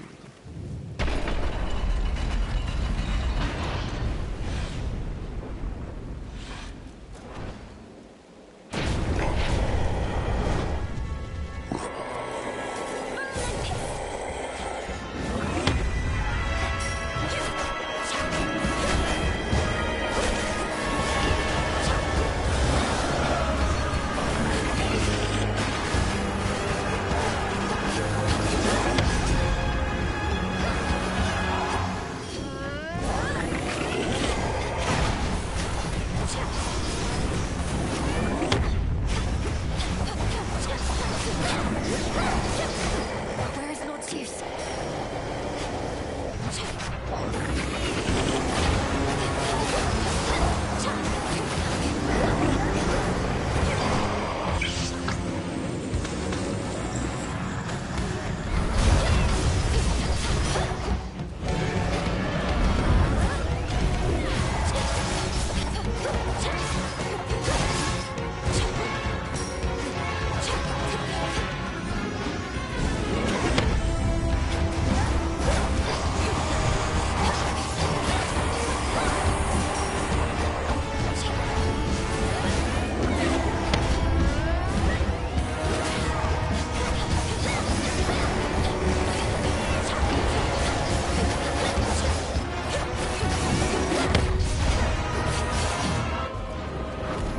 Young lady, I'll take this from here.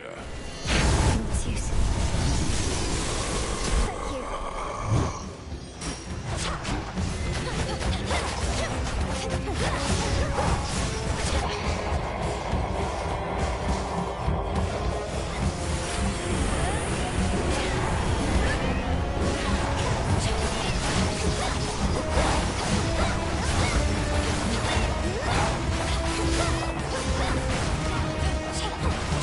Thank you.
This is our time. Alright.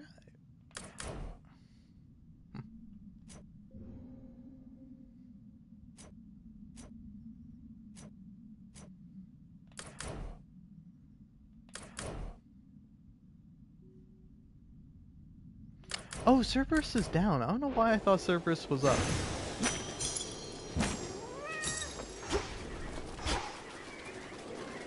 Oh well. Still one. Thus did Melinoe, the unseen princess of the underworld, prevent the very possibility that time could turn so cruelly against the gods again. At least one possibility, of which there may be many, many more. For time flows like a river, and its passage and its currents take strange turns. The princess never did return to the palace of Zeus, not on this night at least. And neither did she truly mind, because the air and light up there were not quite to her taste. Return to Shadow now.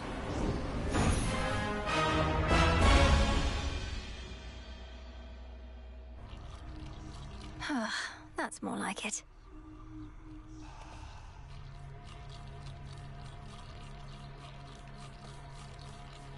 Shall we go again, Phrynos? Perhaps we're dealing with infinite possibilities. Hey, you were talking in your sleep a little bit. Not that I paid too close attention, but where were you last night anyway? You seem a little off. Oh, I was up there, on the surface. I never thought I'd see it for myself, and now I'm there night after night. It's cold, damp, overrun with the dead. You're really selling me on the whole thing. If it's that bad, how come you keep on going over there? I'd just stay here if I were you. Or me. You don't understand. I have to go that way. It's part of my task. Well, not officially, but... Look, I won't bore you with the details. I should go. Have fun being all cold and damp. May the underworld renovations go smoothly.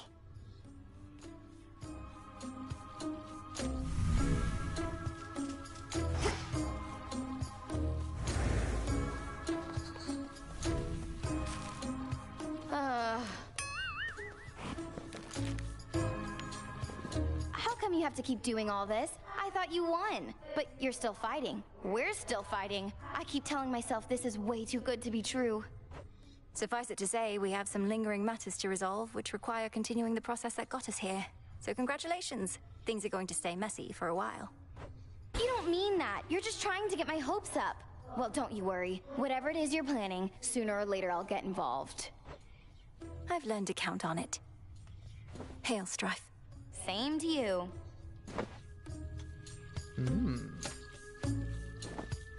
Yeah, what was the game gonna suggest I give to Eris?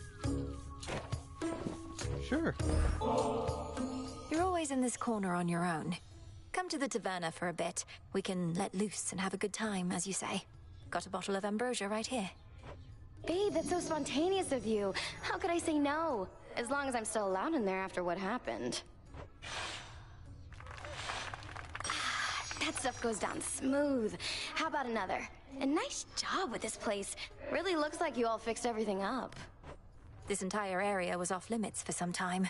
It took a rather complex purification ritual and the efforts of a great many shades to restore it, so... Well, I won't even ask. Good. I'm glad you won't even ask. Means we're really starting to get to know each other.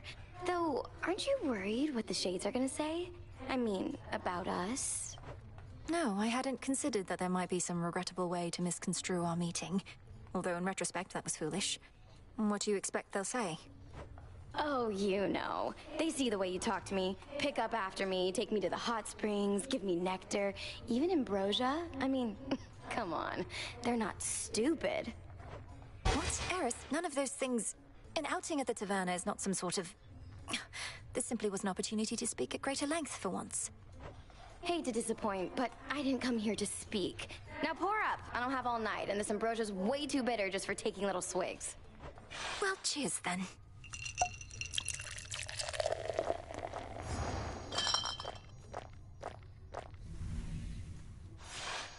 That was so sweet of you to bring me along. And not a single piece of property destroyed. Glad we could do this. here. May moonlight guide us. I guess. Hello, friends.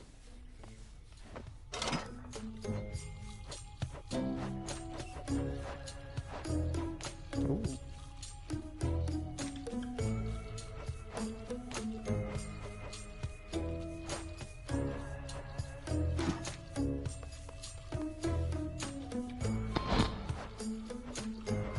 Witch of Shadows.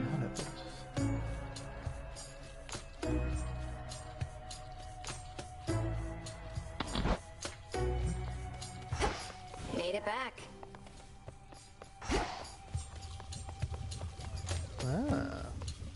As long as it is not an imposition, Lady Hecate. I know you have far greater responsibilities than looking after yet another child of Nyx. Especially when Nyx herself is back. When Melinoe first summoned you, I said that you could stay for now. And it continues to be now, does it not? You seem the sort to make yourself useful without getting underfoot. It is all that I require. Then I shall do so to the best of my ability. Please notify me if you deem my performance unsatisfactory in any way. Oh, gods, you're just like her. Like who? There we have it. Augmentation of bone density for the commander. You need shadow. Revealed the list of each Olympian's boons, among other details in the Book of Shadows. Alright. Reveal within my Book of Shadows greater knowledge that I seek. It's done.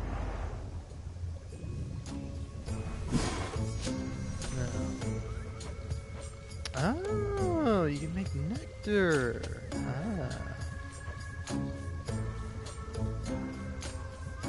Well, I'm gonna keep making moonlight. Become what I seek. Bubble away.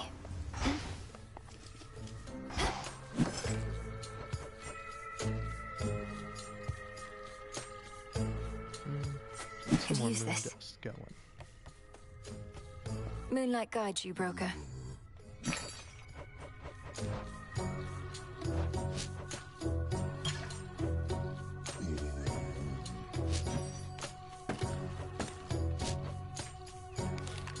Recycle, please, broker.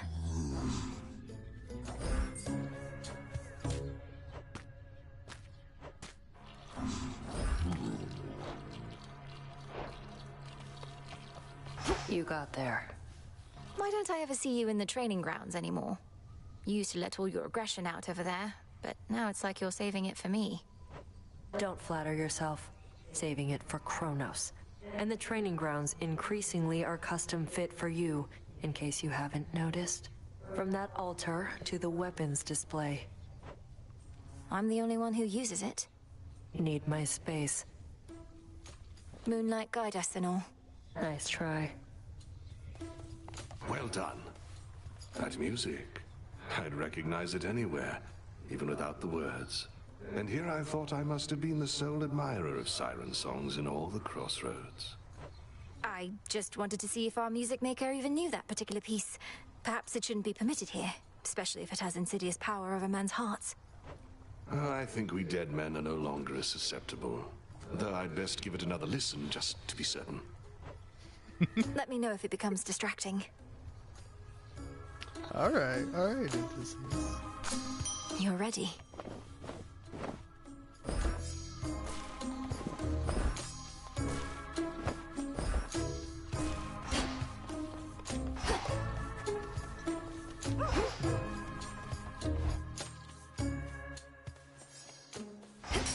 Should try the silver pool. Yeah.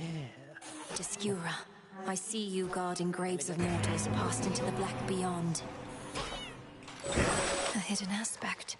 Oh, What sort of being is this Anubis? Interesting. Okay. Revol.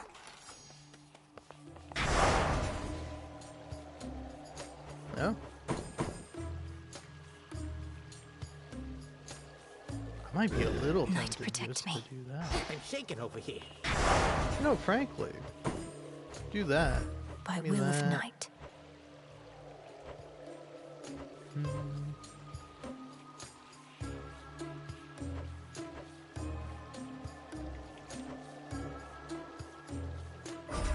Yeah.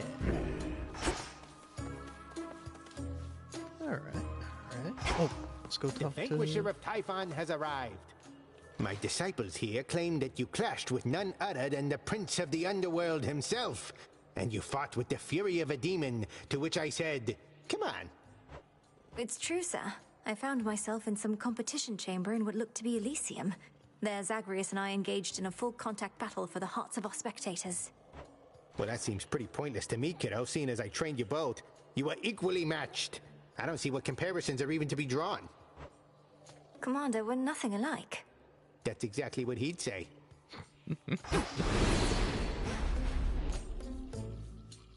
That's pretty funny. Also, Below really? the path to Tartarus. Above the way to Olympus. Like, seriously? Malinois? You're nothing like Zagreus? You're pretty different, don't get me wrong. But, like, nothing? How about...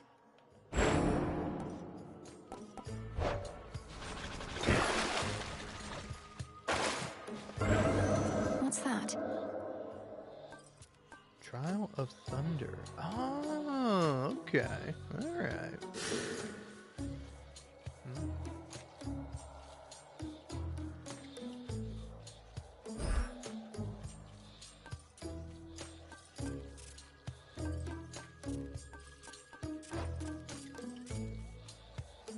Oh. Okay, the eyes are on the right. I've never really noticed that. Trial of Doom seems to be the hardest one, but I don't remember that being that hard. Yeah, Trial of Thunder. I'll do that. Try it out. In a minute, though. In a minute. Oh. Can I go home? Check this out. Aspect. Let's see. Yeah, I get the Titan. Statue abandoned. I don't want to get that. Oh, Chthonic Child. Nemesis. You don't deserve this, but you're stuck with it. So the only question is, what are you going to do about it? It's decided. Whatever you say. Almost feels like I'm being judged just by looking at her.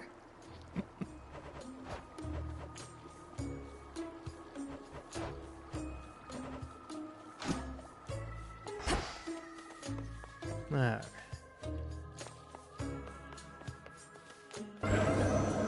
Well, trial time.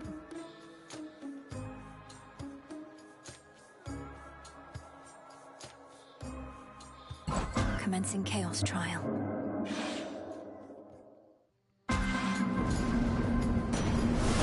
You said this commands thunder. I created it. The rains return. Underworld gods and your ancient ways.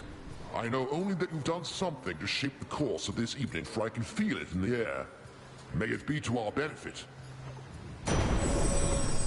Whoa, shocking loss. When you first deal damage to circle forms and then destroy them outright. Damn, okay. Alright.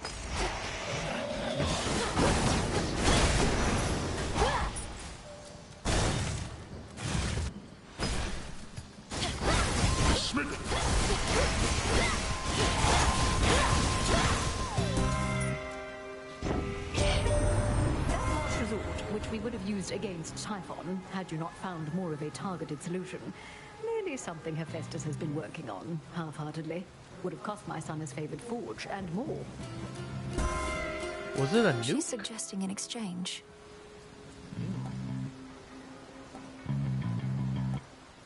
Oh no, it don't feel right. I'll take that though. Chaos seeks me. You found your way. Salutations. And to you. Such a strange journey your creations take, Almighty Chaos. This particular bottle, for instance, formed after untold eons, only to find its way back to you, inevitably or not. I still possess some of the nectar that your brother once gave to me when he was dealing with a certain quandary of his. I think that I shall keep this offering close by to that. You follow in his path, yet seem to choose your own way. I have heard further inquiry concerning what transpired in your father's house. Kronos conceded in his war, you said, yet you continue fighting battles as before. Why is that so? Respond. Almighty chaos. Kronos can explain it far better than I.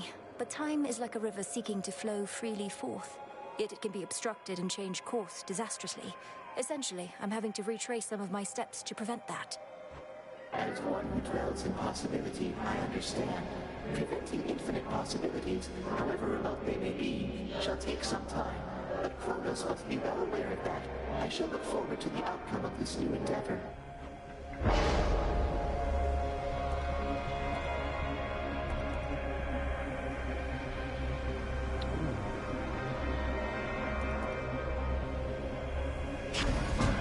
Chaotic might.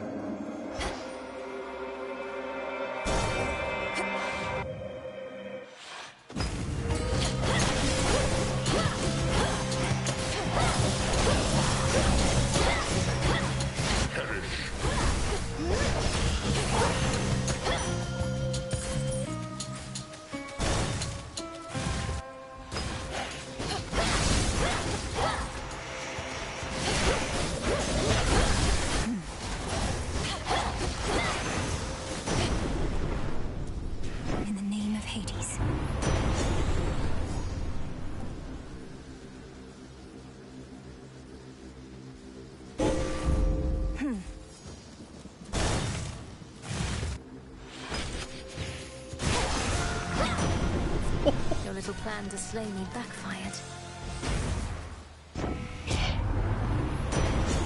Can I say that's crazy? Alright.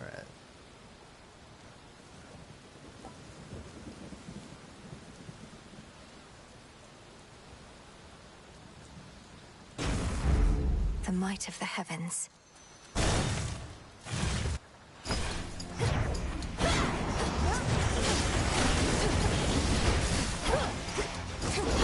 Shocking! My chaos curse subsided.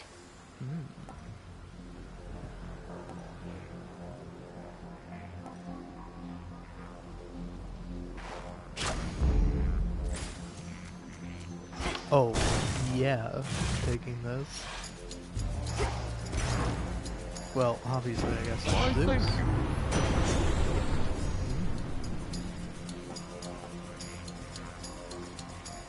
So be it. My husband is very accustomed to getting his way. You need not indulge him so. Let's take it easy now. I was expecting to be She's a little angry with me mad. now. Lightning!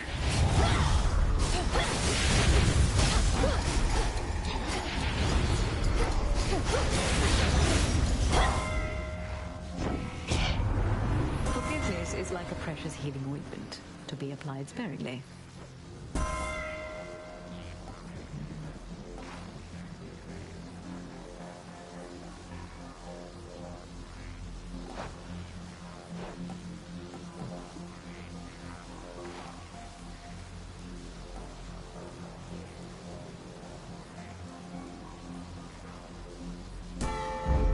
Our bond renewed.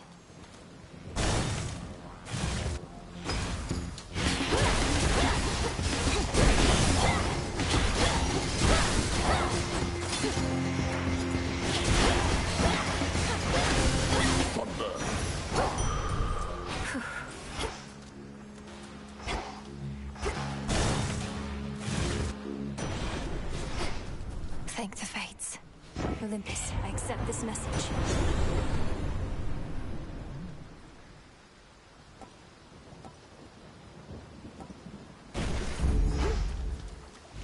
Clean.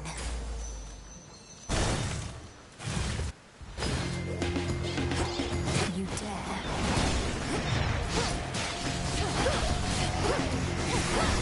Snap.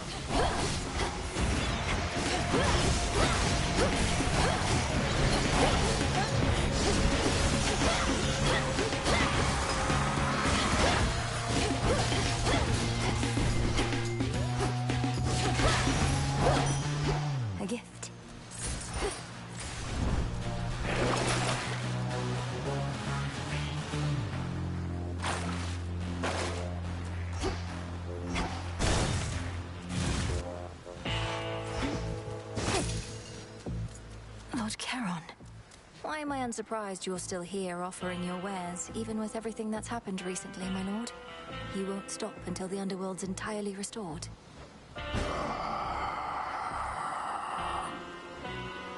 Not even then. Got it. Moonlight guide you, my lord. In the name of Hades.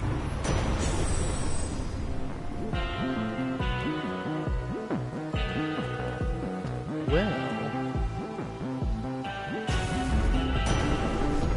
Oh my god.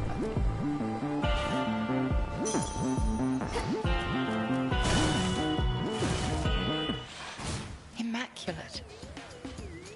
Everything as it once was, yet nothing is the same. A feeling I know only too well. It seems we are to prolong your training for a while. My training shall never be complete, isn't that right? Although it's odd to think that following my prior steps to Tartarus shall help maintain the proper course of time. Whether we truly possess the capability to maintain time remains to be seen. But we can at least maintain ourselves. Cross flames awaken! Arise again, sisters.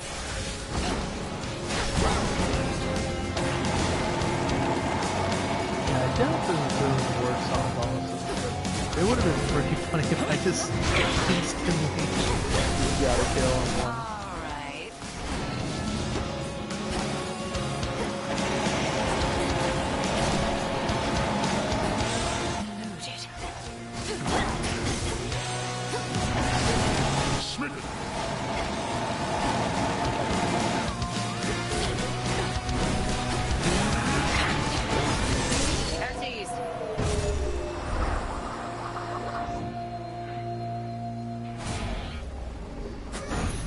Victory. I did as Chaos asked. I'm ready. Return to Shadow now. I have observed the outcome of this trial with keen interest.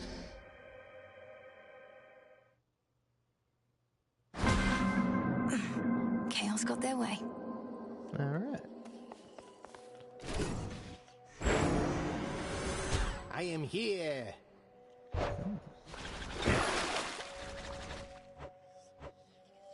Interesting to see that none of these fully ranked up.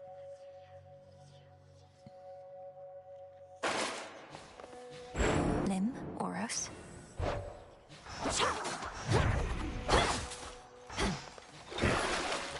Intriguing.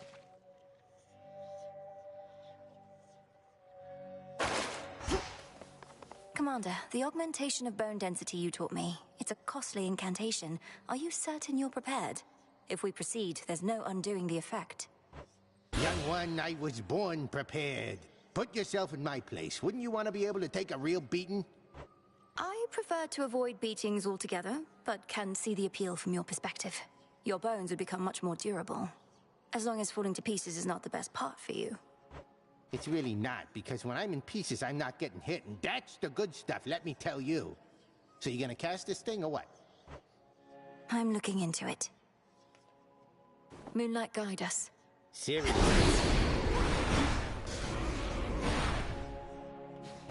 Lim and Oros. The arms of night.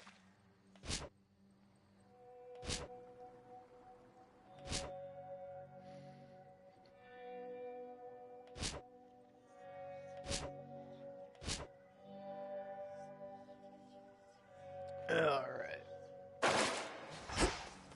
So who are we fighting with us? Do not avert your gaze. For the will of night.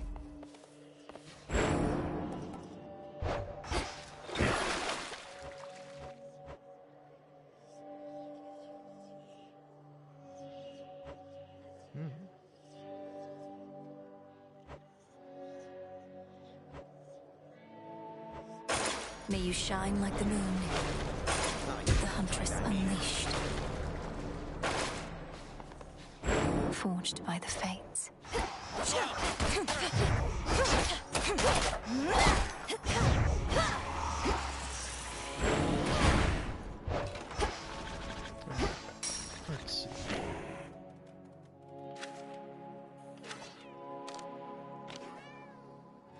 Tula? Goodbye, world.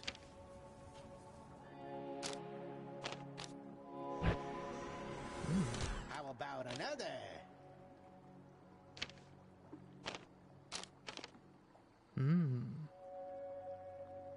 I see.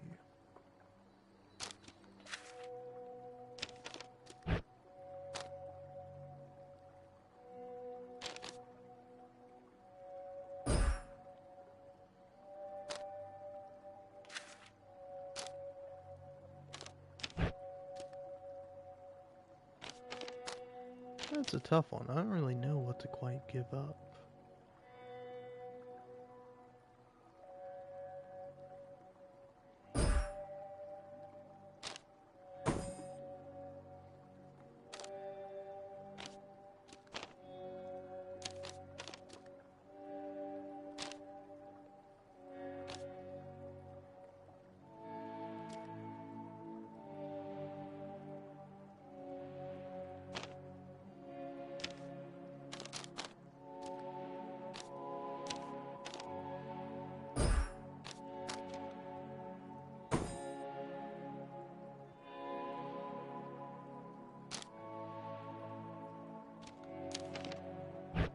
I lack the grasp for this.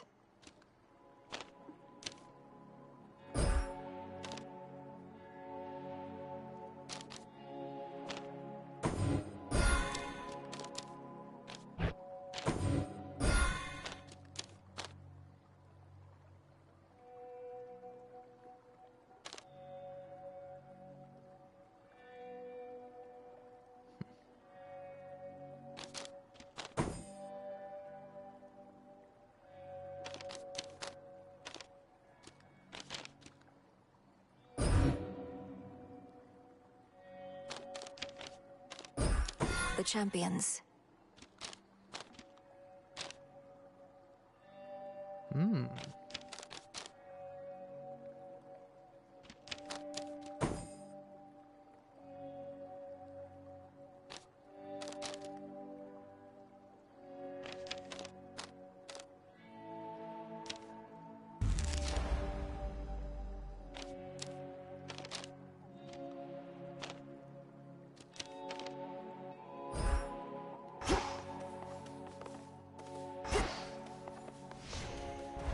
Alright. Take me here. Full grown. Garlic again.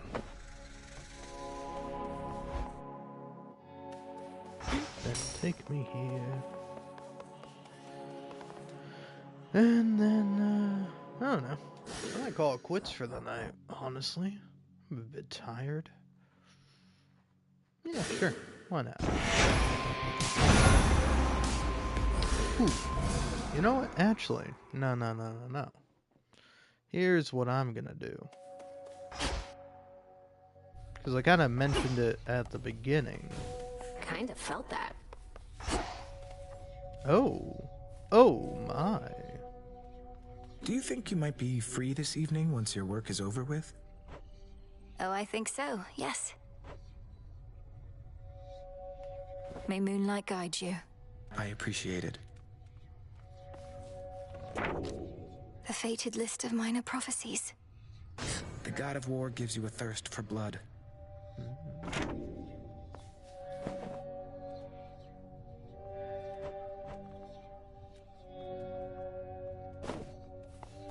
Hi, gang. Alright.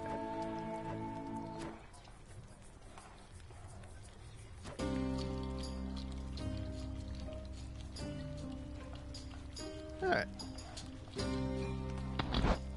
But yeah, no, anyway. I don't know, I kind of want to talk about the Odyssey. Because, I don't know, man, it was so good. I thoroughly enjoyed it. Like, I don't know, I'll tell you what, man. Going to see the Odyssey, because, like, I'm not much of a movie guy. I'm not, like, a big, like, movie head. I am much more of a, TV and video game guy. I'm probably like a video game guy primarily, but then like secondarily, like a close second too, is TV. I don't know why, but I enjoyed the television format so much more. I think it's because you're allowed to do kind of more stuff that at least I like with the format of like an episodic television series than you can with like a movie. I think a movie you can still have like fun, smaller moments and like tinier things, but like it being a movie, it being one contained, sit down and watch the whole thing through story, I think leads to it, at least for me, like not really being as interesting.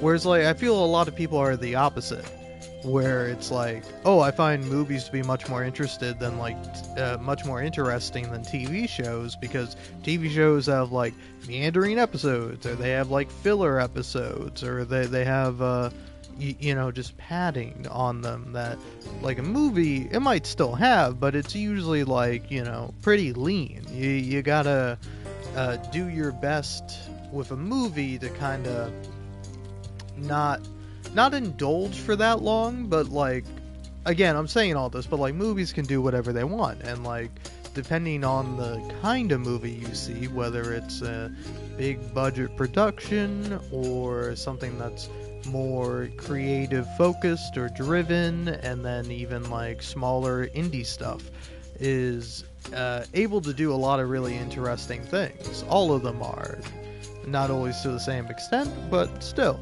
nonetheless. And so it's just, I don't know, there's something about me and the way I consume things and the way I like things, that the aspect of a TV show or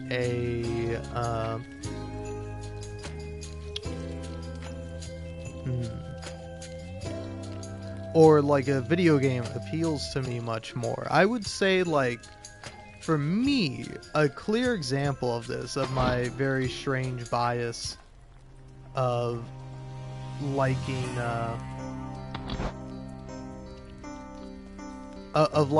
video games more than movies, is I like the Guardians of the Galaxy video game, the newest one by Eidos Interactive, much more than the James Gunn Guardians of the Galaxy movie. Which is to say, the James Gunn Guardians of the Galaxy movie is pretty good. It's like, I think definitely like A tier or S tier in terms of like Marvel movies. But I like kind of watched it and I'm like, this is pretty good, but the fact that it has to be a movie, it has to sort of be an origin story for the Guardians of the Galaxy, it just, to me, doesn't seem that interesting, and I'm not as excited by it as I am with the video game. Whereas like the video game, it is one story, but because it's like, I don't know how long that game is, like 20 hours maybe, if you're really rushing through it, or more. There's just more opportunity to have like cute little moments with the characters which endear me to them and make it a much more fun experience. I also like the characterization of the Guardians in the video game a lot more. Where also I would say in stark contrast, there's the Telltale Guardians of the Galaxy video game. That one sucks. That one fucking blows. Like, I don't know. I mean, no offense if you do really like it. Like, I don't know. Maybe I ought to give it another chance at some point. But, like, I played through it just once. I think I thought about playing through it twice. Maybe I did. But I certainly was not all that excited. And, like, in terms of Telltale games I've played, it was one of the worst. Like, I played it and I'm like, I see why Telltale kind of went out of business. They're producing shit like this, especially with such like prime material as the Guardians of the Galaxy. Like, I don't know, man. It to me, it's like the characters. I'm a character guy. I really like characters, and that's kind of like my bread and butter. That's the main thing I'm going for. I'm like, you can give me a shitty story, but if you have great characters, I'm kind of into that. I kind of really enjoy that.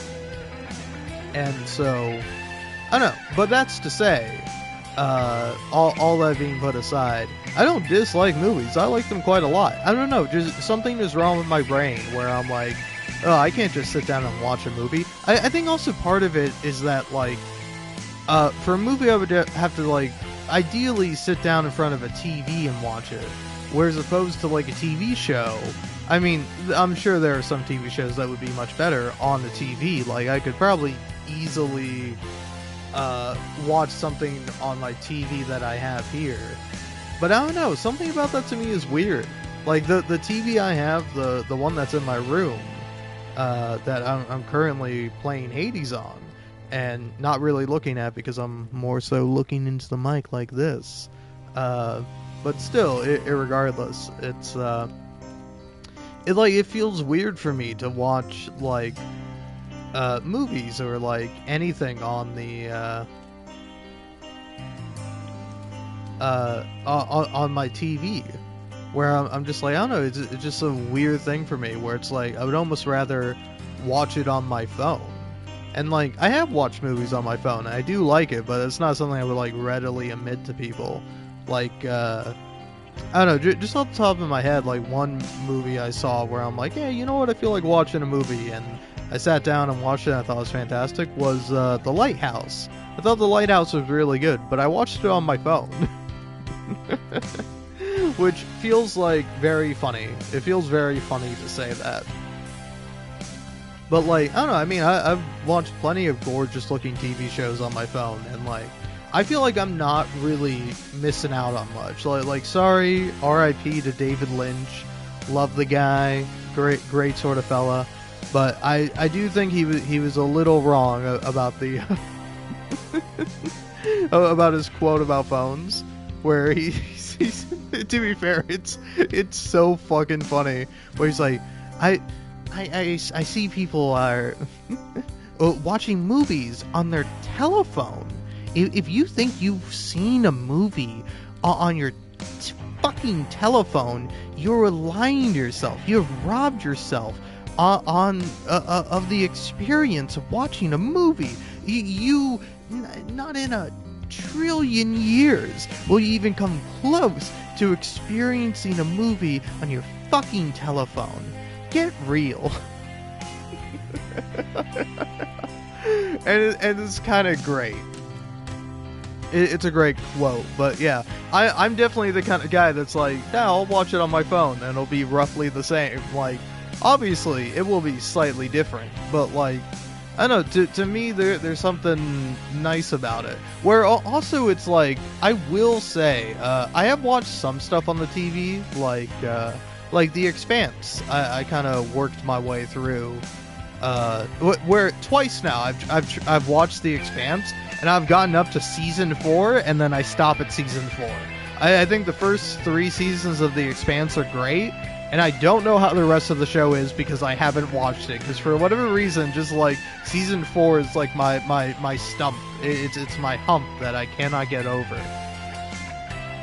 And so it's like, I don't know. It's incredibly interesting, I think, that I am this way for whatever reason. And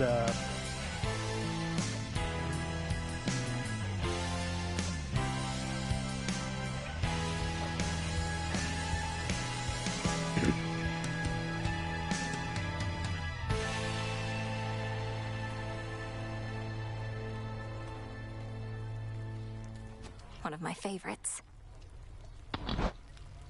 But yeah, I don't know. I think honestly, a lot of the time, in terms of like TV shows and movies, I think kinda a lot of the time with a movie, there's more buy-in to it. Whereas like, I would feel weird if I stopped watching a movie. Where it's like, with a TV show, I feel like I can like take a pretty long break from a TV show. Like, I can watch a TV show so long as I am entertained by it and still interested in it. And so it's like, with, for example, I've been watching The Sopranos. And I don't know. Let's check here. Let's remember what episode I am on for The Sopranos. I am on season 3, episode 9. So probably a little over halfway through. Although I'm looking, it seems like season 6 is 21 episodes as opposed to 13. So I'm not even quite. Well, I'm almost halfway through. Make it through season 3, I'll be more than halfway through. But yeah, no, I think it's like. I don't know. I think it's a really fantastic TV show, and like the thing is that it's like with most TV shows, I'm not watching a TV show I don't like. Also, I'm a pretty big comedy guy. I like comedy. It's probably my favorite genre. And I think TV shows manage to do comedy a lot better than movies. Not that there aren't some really fantastic comedy movies, but like when you say comedy movie, I think of like some schlock that's like just produced for like mass market appeal and isn't gonna be all that funny to me, you know? But again, that's not always going to be the case. But still, nonetheless, kind of like going to see the Odyssey in theaters was fucking amazing. Like, that is the way to experience that movie. And like, I'm sure it would be even better if it was in 70mm. In fact, I would watch the movie again if I had the opportunity to see it in 70mm IMAX. Like, I would fully do that, because also I'm not opposed to rewatching movies. Like, I don't know. This is like I would feel it's more spiritually embarrassing if it didn't just work out this way. But like I saw Once Upon a Time in Hollywood twice in the movie theaters, and like I don't know. I honestly forget which order I saw it in, but like I think I saw it with my parents first, and then I was in college at the time, and so some people I knew were like, oh, we're going to go to the movies and get like high and watch something. You want to come? And I'm like, man, sure, why not? And so I went and watched the movie for a second time. And I don't know, I think honestly, it's not the best movie, Once Upon a Time in Hollywood, but it's pretty good. Like, it's a solid movie. And I don't know, man. Because like I do feel like it is a bit embarrassing to be like a video game guy, and then it's even more embarrassing to be like a TV guy, but then not a movie guy. Because like movies have more history to them. They have like a longer history, so you know, there's like varying forms of like the medium has had time to evolve and change and do a variety of things. And I don't know, it's kind of like the older you engage with a hobby that's like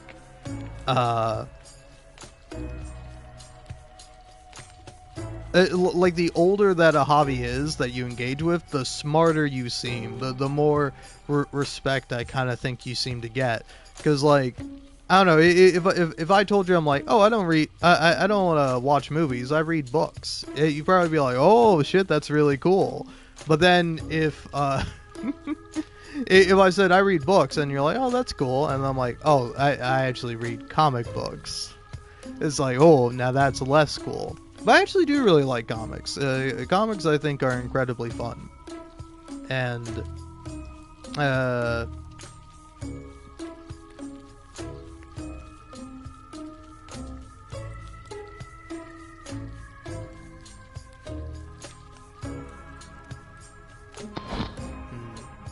This ought to drive everyone mad. I don't know, also, I feel like with a TV show or a video game, I have more to say about them that I think is probably going to be interesting to other people, as opposed to movies. Where it's like, I feel like like, again, I'm trying to think of stuff to say about the Odyssey other than the fact that I thought it was fucking sick. Like, I will say, I think at one point during, like, the climax of the movie, I think some people in my theater started to clap, and it threw me for a loop a little bit, because I thought for a second it might have been coming from the movie. It was only for a second, but I'm like, are people fucking clapping in the theater? You know? Because, like, I would say there's a similar moment in Once Upon a Time or Once Upon a Hollywood? Once Upon a Time in Hollywood? I forget what the full name of that movie is. But, like, the climax in that movie is phenomenal. It's really fantastic. Like, I don't know. I just remember watching it with, like, my stepdad. And, like, both me and him are, like, dying laughing. And, like, I feel like that was the vibe within the theater. Because, I don't know, there's something about... there's something quite magical and nice about being in a large theater with other people watching Once Upon a Time in Hollywood, because, like, you get to the climax of that movie, and even though it's, like, gruesome and horribly violent, it's just so great, and to me it's so funny. I don't know what it is exactly that makes it so funny, but it truly is absolutely laugh out loud hilarious when you get to that part of the movie. And so it's like there's this element to it that is very enjoyable that I think you do miss out on when you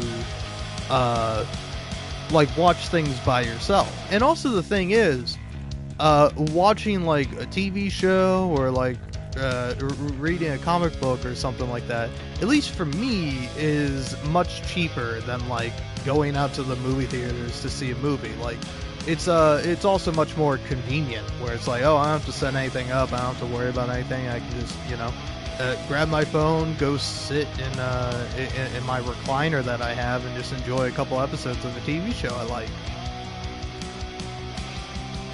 And so, I don't know, I'm just kind of sitting here trying to justify why I like video games and TV shows more than any other medium of entertainment.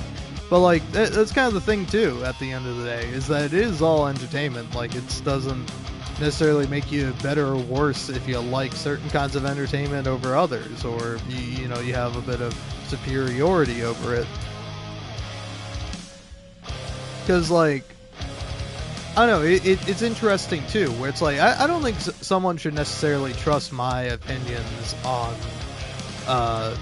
movies, because, like, I don't know, for example, for the Odyssey, I could tell you all the obvious things, like, the acting was phenomenal, really enjoyed the casting of it, the pacing was really fucking good.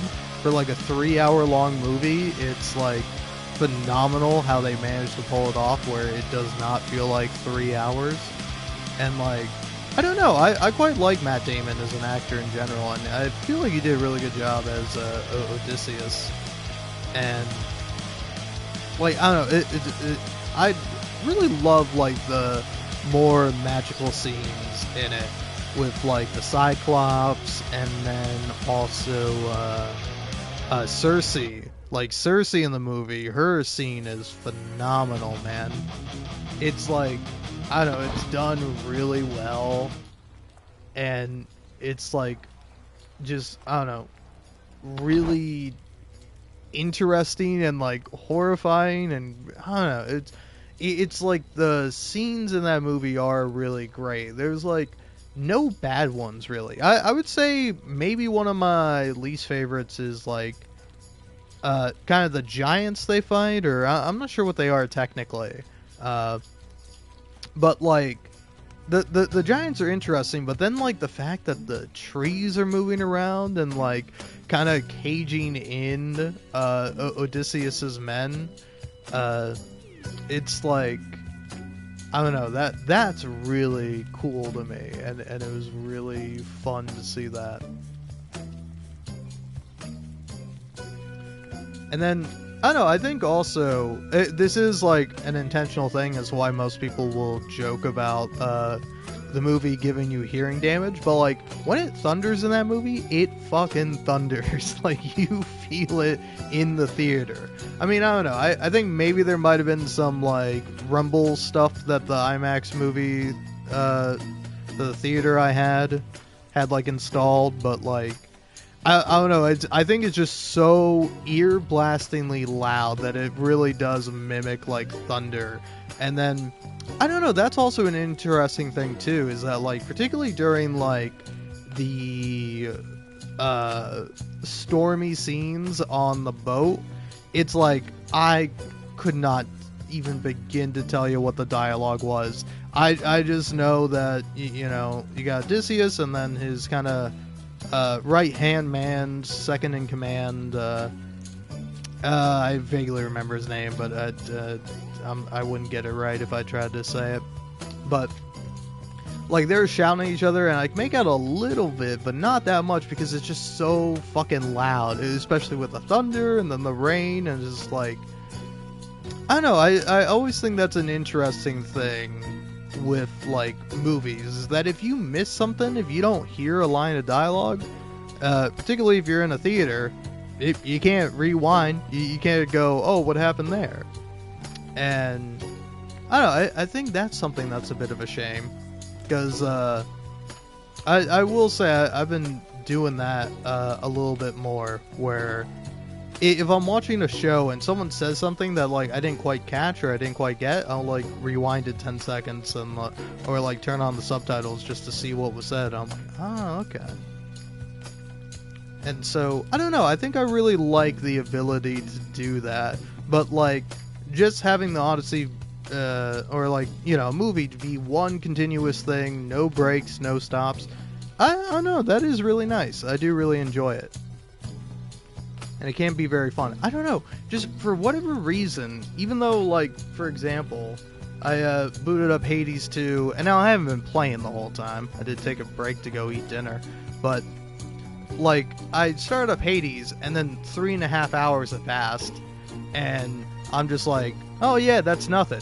But then for some reason, if you're like, hey, you want to watch this 3.5 hour long movie? I'm like, no, that seems like a long time.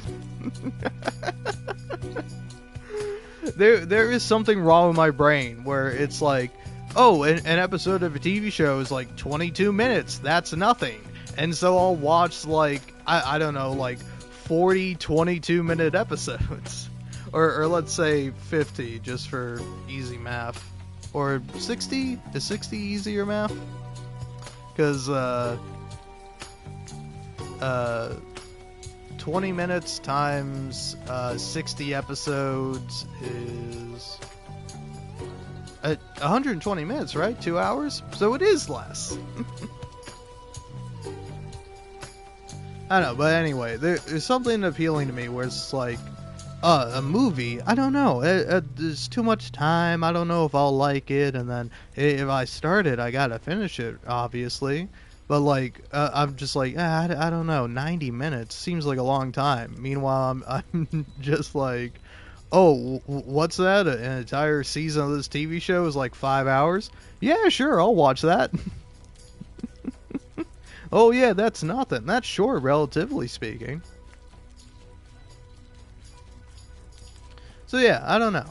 I really enjoy movies, but I don't think I'll ever really be a movie guy.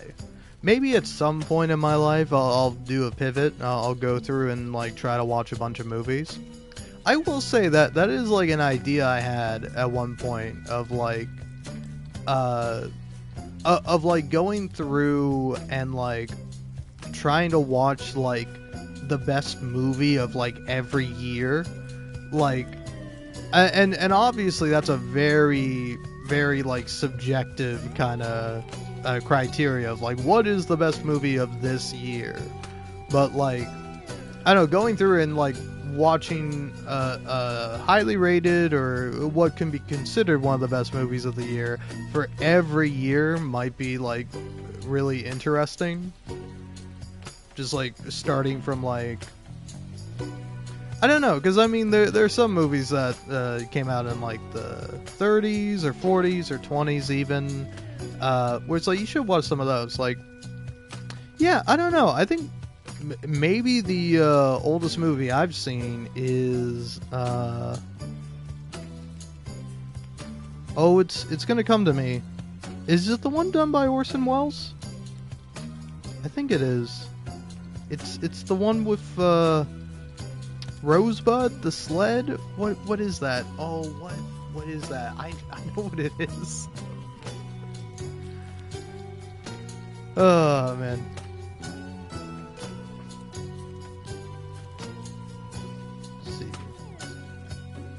Man, it's a fucked up world that I type in Rosebud and the first thing that comes up is AI. Citizen Kane. That's it. That's what I was thinking of.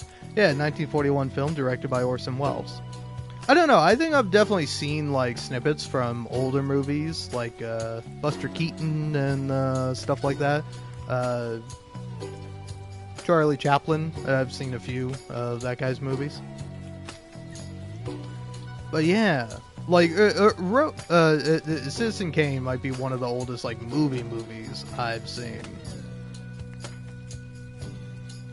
Or, I guess technically it's a talkie.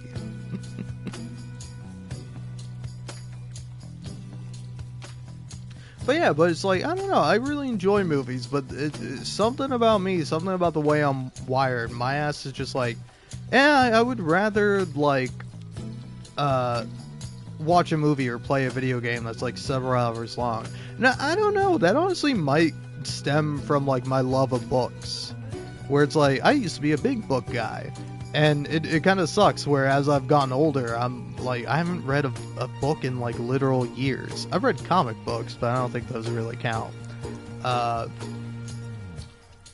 like I don't know, I used to really love reading. I love reading so much, even though it gave me a headache and was like a complete hassle. Because I also have like sweaty hands, so like trying to turn pages and not ruin the book I was reading was not too difficult, but a little bit of a trial for me. And it's just... I don't know, I think with both a novel and like a TV show and a video game, you just have so much more opportunity to build up characters, to give them interesting scenes that for me is kind of more what I'm looking for, you know? Where it's like, I really love the big scenes in movies, like they're great and really nice, but I also appreciate the smaller scenes, which a lot of movies can do, but I just think with TV shows you have more of an opportunity to do that, and so that's why I kind of gravitate towards them.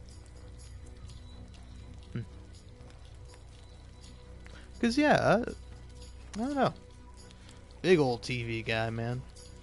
Oh, also it sucks because like some of my favorite TV shows where it's like before you would just have like tons of TV shows, man, like I don't think I've seen all of it, but I've seen like a ton of like Supernatural. And like part of what I liked about Supernatural, particularly earlier on, is I liked the Monster of the Week format. I like Sam and Dean going into a town and they got to like figure out a problem. Like the procedural, I think is really fun. House is also a great example of that. I don't know. I'm now trying to think about it. Is there like a really good detective show I like? I don't know. Maybe I should watch Columbo. Seen and heard good things about that TV show.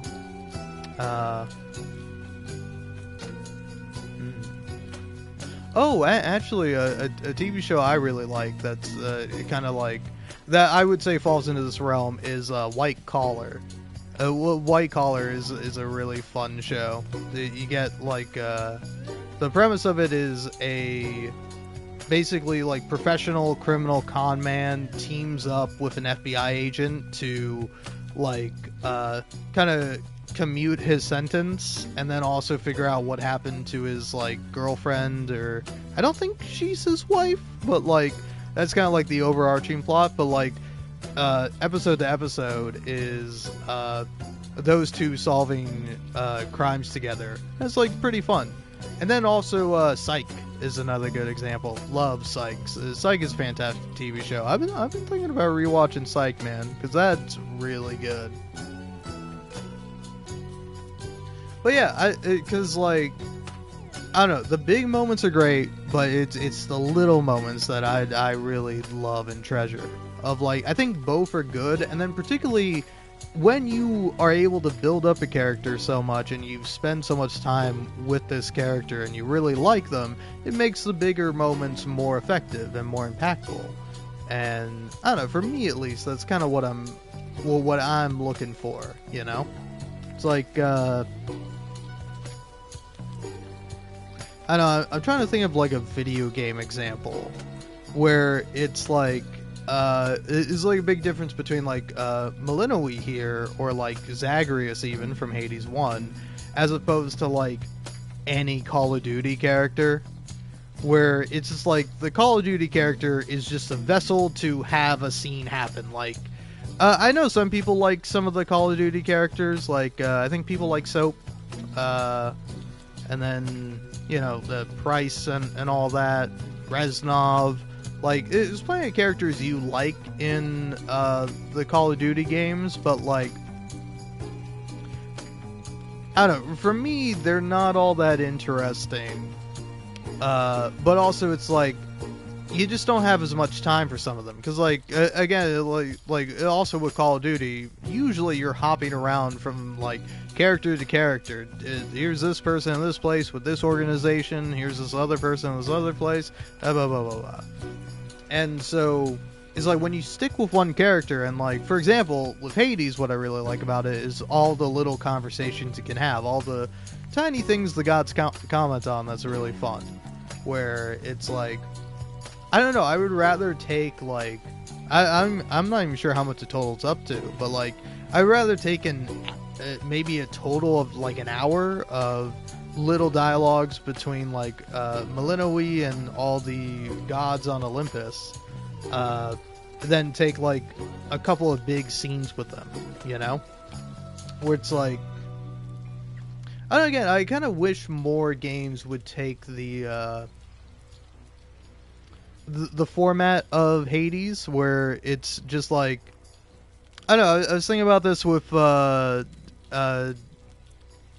Disco Elysium, where it's like, part of what makes Disco Elysium so great and one of the best games ever made is that like the writing and the characterization is so strong in that game. Like it's amazing what they're able to do with that game, where it's just like it's just so superb and fucking hilarious. Like, Disco Elysium might be the funniest thing ever. I mean, I don't know, maybe there are other things that have made me laugh more, but like I think in terms of like how hard Disco Elysium has made me laugh and just how funny I'm like, because like you play the game sometimes and you're like, serious stuff going around, solving a murder ostensibly, or looking into various crimes and whatnot, and then also it'll just hit you with some of the funniest shit ever, and just the whole premise of the game is extremely hilarious. And I don't know, I really enjoy that much more than like, I don't know, I haven't played this game, for example, but like High on Life, whereas like that has some like funny bits from it and some funny moments, and like, oh, I know that guy from this other comedy thing he does. Like it's like that game is fine, but that game will like never be as funny as Disco Elysium, because Disco Elysium, while for a lot of it being very comedic, also takes itself super seriously. Where it's like, I don't know, the Odyssey, there were definitely a few funny moments. Like, I don't know, there is, I think by the time they get to the giants, and they like are like, all right, cool, let's go explore this place, and then they find like a baby giant or whatever, and then they scream, and then the actual giants come, and they just like immediately turn around and run away. That's pretty funny after they've like already done that at least twice. Like, I don't know, maybe I'm wrong, but I think that's the third time that happens, right? Comedy comes in threes. I heard that on Rick and Morty, so that must mean it's true. But yeah, no, it is pretty funny, relatively so. But like, I don't know, I think for both novels, books, and TV shows and video games, you just have more of an opportunity to have those little funny moments where it's like, going back to the Guardians of the Galaxy game, it's like, because that game has like so many jokes a minute and so much dialogue a minute, that like, I don't care that like probably I don't know, 70% of the time, it's not funny or getting a chuckle out of me. But, like, it hits 30% of the time, and I'm, like, more than happy with that. Where it's, like, I would rather, like, it's kind of like, you know, having, like, a marksman rifle and getting a couple of good shots is good and probably better. But there's something to just grabbing a fucking LMG and then just putting as many bullets out there and seeing how much you hit. Like, depending on how many rounds your marksman rifle has and how many rounds the LMG has and how accurate it is, you can hit a lot more shots. You can get a lot more laps with an LMG than you can with a rifle. Anyway, sorry, I'm just going on about nothing. But, I don't know, I think that's kind of ultimately what I enjoy about these other mediums more than, like, a movie. But, like, movies are still fantastic. Like, they're really good. They're quite nice, but it's like, I don't know, you're not gonna really catch my ass on, like, Letterboxd going like, here's my top 4 favorite movies. Because it's like, I couldn't tell you what my top 4 favorite movies are, man. I don't know. It's a Wonderful Life. That one I like a lot. I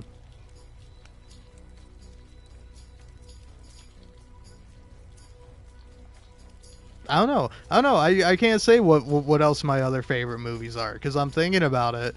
It's like, I think you include, I don't know.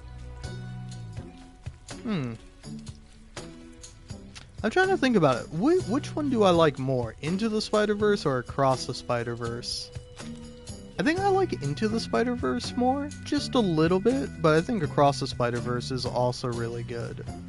But you gotta include one of the Spider-Verse movies, because I am Gen Z, believe it or not, 25 years old.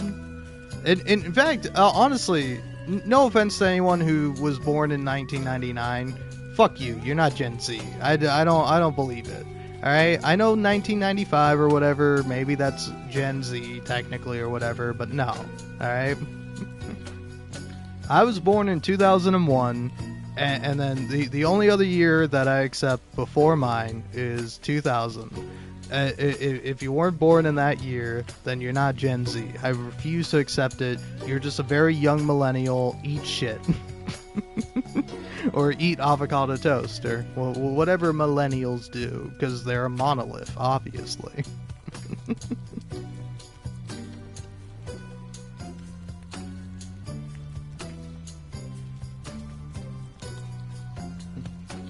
Alright. Switch of things. What are we in the mood for?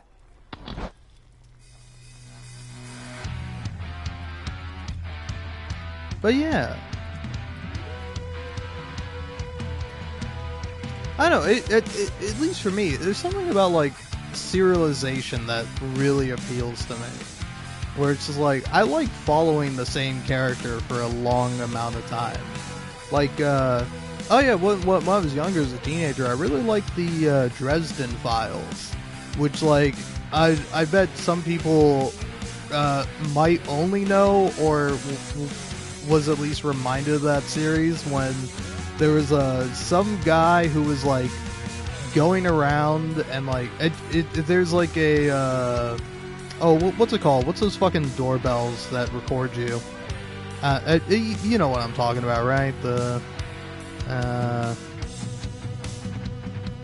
I cannot for the life of me remember the brand name, but, like, there's like a little security camera doorbell footage of this guy trying to break into a house, and he's, like, saying that he's Harry Dresden, and he's, like, trying to break it down, and it's like, whoa. And obviously it's a man having a psychotic break, but it is, like, funny that it's like, oh, he's, like, pretending to be Harry Dresden, the character from the Dresden Files. But I don't know, I really like the Dresden Files, and, like, I was keeping up with it for a while, but I don't know. I'm gonna look it up now. I want to see how many books I got into that series. Because, like,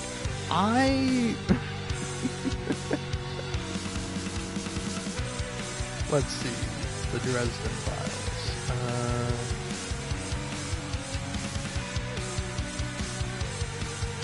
see. So there's Stormfront, Full Moon, Grave Peril, Summer Night, Death Masks, and then Blood Rites. Death Masks may have been the last one I read. What's the plot of this one?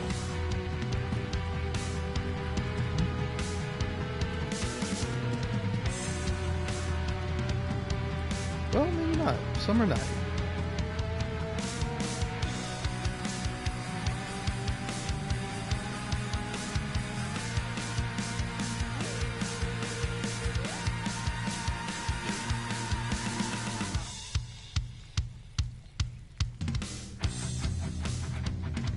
Okay, I definitely read Summer Night.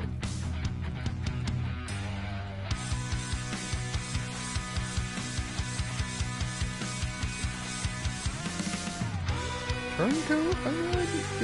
I don't know what this is ordered in. Skin Game, I remember.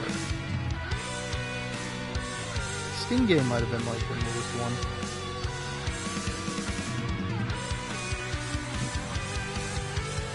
But yeah, I don't know. Anyway, I read plenty of that series, even though it wasn't that good. But, well, I don't know.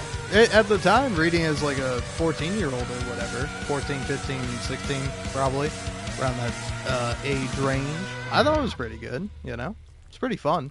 I don't know. I will say, the last book I read, because, like, I remember I finished it, and then it's like, oh, yeah, the new book hasn't come out yet. And I remember it like was planned to come out in like a couple of months or something, but like I remembered like two things about the ending of that one. Firstly, that like he has like a skull child or something. No, he has like a skull friend, but then he also has like a wisp or some kind of like supernatural entity that is like his daughter. That he finds out about, and then that's like what starts off the next book, or would start off the next book. And then also there's a moment where he is going to fight, and he's like riding on like a motorcycle, or maybe it's like a magical flying chariot or a motorcycle or something like that, with his like cop sort of love interest, but also not. Like, it seemed like she wasn't going to be a love interest, but then I think she does or is or becomes a love interest at some point. I don't know. Murphy, I think her name is. But like there's a moment where they're going off to like fight, and she like just mentions the fact that he has an erection, implying that it's like, oh, he's like getting all, he gets excited going into a fight, which is I think certainly interesting. Certainly an interesting plot element to add to your story.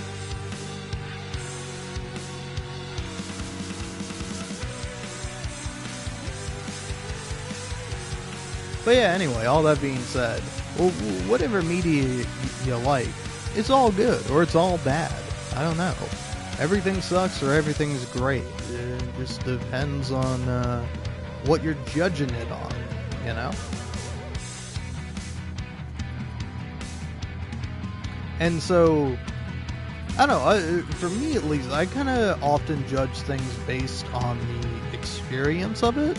Like, something could be, like, technically deficient, but if it's still a good experience, I do rather enjoy that. Like, for example, I've seen a lot of, like, I don't want to say amateur, but, like, you know, like, I wouldn't even call the plays I've seen, like, it's like a local theater, community / business or whatever that I'll watch on occasion, and like I don't know, I've seen plenty of plays that way. It's like I'm sure they would have been much better seeing them like on Broadway or in like a bigger thing that's not like a local community theater, but still nonetheless I really enjoyed a lot of those plays, and like I don't know, some of them I did not like as much, and like maybe part of it was just the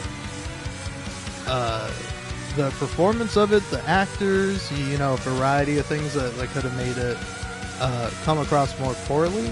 Because, like, I don't know, I would say, honestly, weirdly enough, like, two of my least favorite plays that I saw were like they were in like a bigger theater and they had more going on with them. Like I don't know. One of the latest plays I saw was Kinky Boots, and I thought that was really good, and I thoroughly enjoyed that one.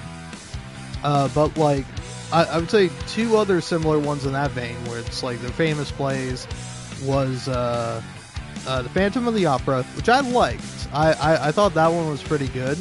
But I also say it's pretty good because in comparison to Les Mis, I did not like Les Mis at all. Like, I didn't care for it. I know it's probably really good, and maybe if I had seen like a different production of it, I may or may not have enjoyed it more.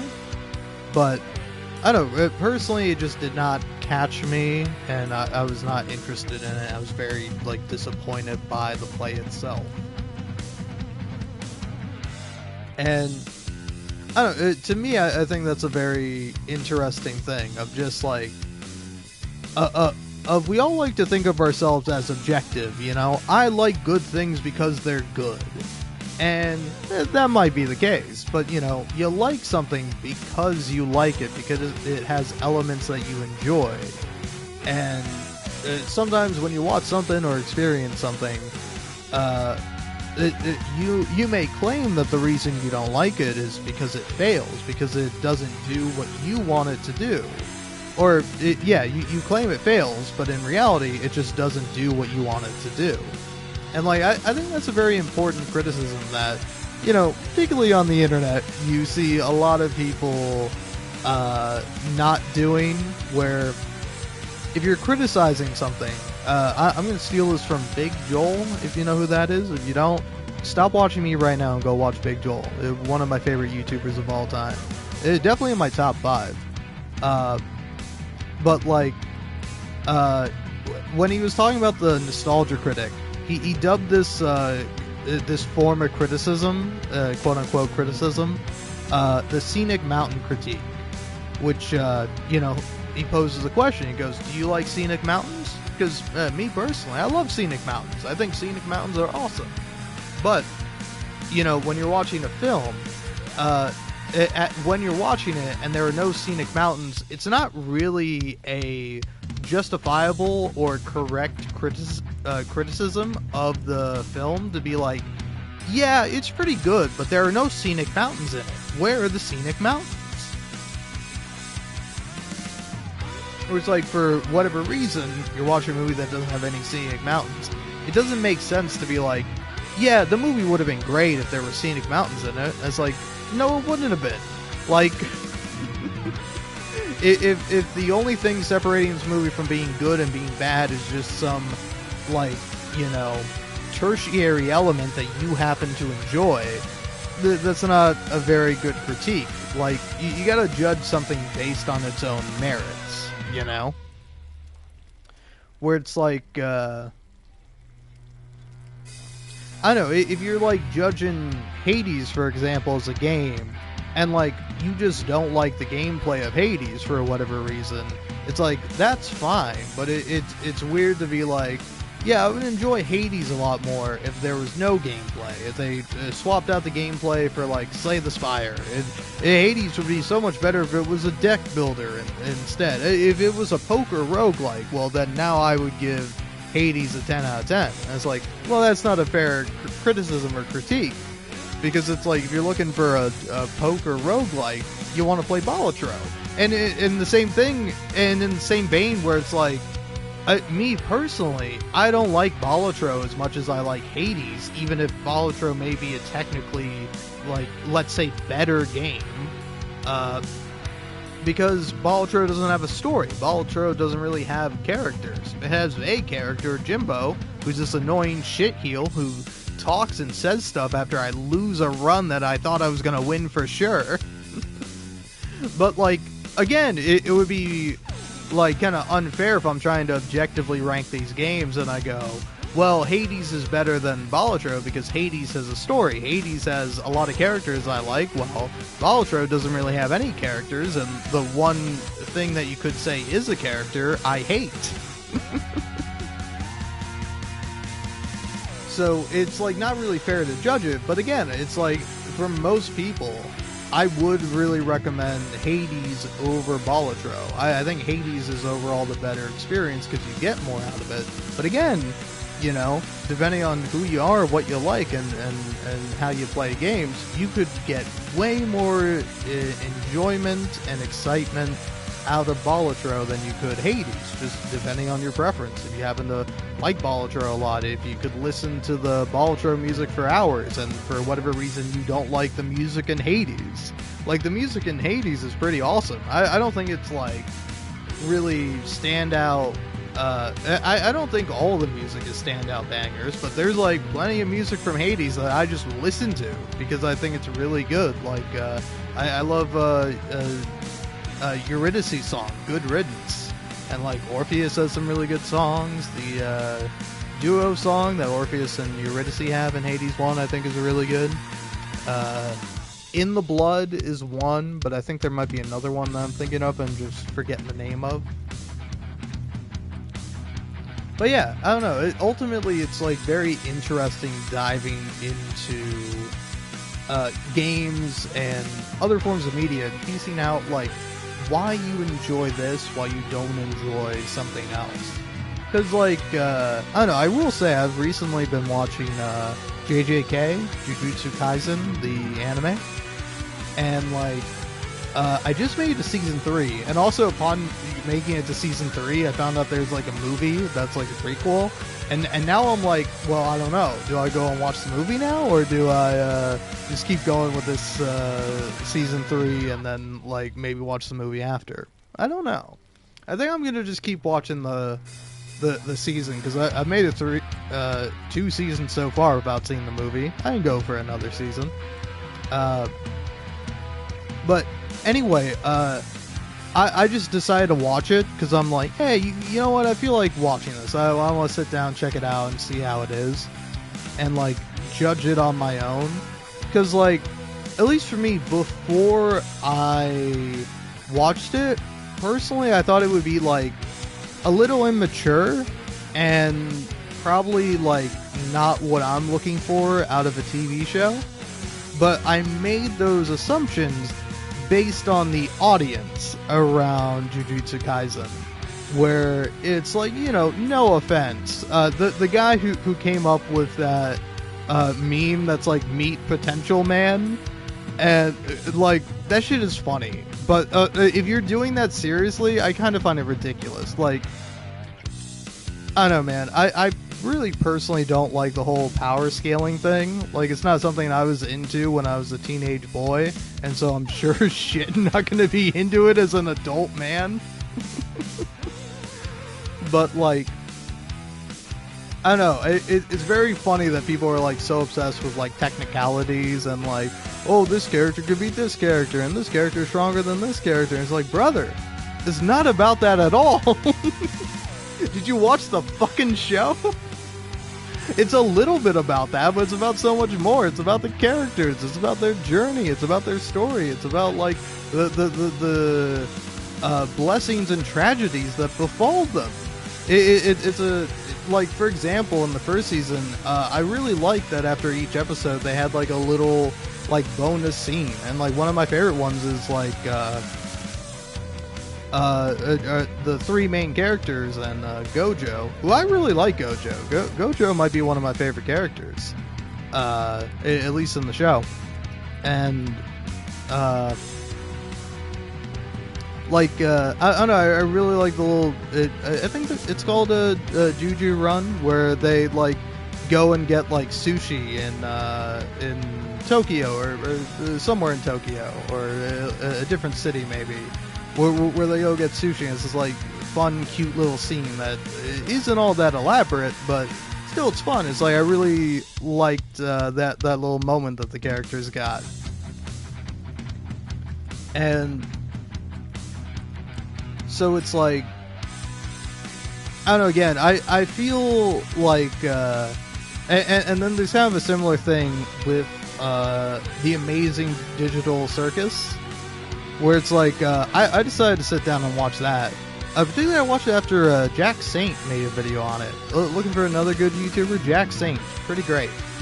But like, he did that, and then also like the movie or whatever, the final episode came out, and I was like, yeah, you know what, yeah, I'll sit down and watch the whole thing. And like, for me, just sitting down and watching the whole thing of The Amazing Digital Circus, like, it was really good. I thought it was like a phenomenal, fantastic TV show. And frankly, I hope that Gooseworks, the lead creator behind the show, that she can make a different show or do something she's passionate about, because I thought it was fucking fantastic, and I want to see more work by this creative person that made something amazing. But then also, you got like so many young people and people who are old, but yet are acting young, let's say, let's be polite, who just like have this extremely toxic thing. And then like plus two, it's like I forced myself to watch a few like let's talk about the failings of the Amazing Digital Circus, and it's like, again, a lot of those people were employing unfair criticisms about the show, of going like, the show didn't do what you wanted it to do, so you think that makes the show bad. But no, you actually need to look in the mirror. You're the one who's bad, moron. It turns out when you enjoy the show as a fucking show, it's actually great. And it's like, if you don't like the show based on the show's own merits, that's perfectly fine. Like, I don't know, I would say a somewhat similar show, at least, is Smiling Friends. I really like Smiling Friends. I think it's like a fun, cute little series, but if it's not for you, if you're not into that sort of humor and you don't find it to be funny, then I'm like, yeah, it's perfectly acceptable to not like the show. But to, like, kind of watch a show and, like, purposefully misunderstand it or misinterpret it, and then get, like, really mad at the final episode for not doing every single little thing you wanted it to do because it's, you know, an emotional story, not like a technical story. Because, like, I don't know, maybe I'm wrong, man, but like the sort of game theory, film theory, whatever, like, no offense to Mad Pat, love the guy to death. He like CinemaSins kind of cursed the internet in a lot of ways. Like, you just doing something that you thought was funny, it got popular, and now we have to deal with the unforeseen repercussions of this thing that you've made, and we're all worse off for it, unfortunately. But like, I don't know, man. It's like, I don't think that is kind of the beautiful thing about art and creative works, is that you can put a lot of time and effort into thinking about it, theorizing about it, coming up with different like theories and ideas about this thing. And like, yeah, I think you will always be able to think about and come up with more things than the author ever possibly could. And that's like the really interesting thing about, like, again, really any work of art. Like, take a painting, for example. Is like, there could be a myriad of reasons why a painter decided to paint a portrait, and you know, why they decided to paint this particular person in this particular way with this lighting and yada yada yada.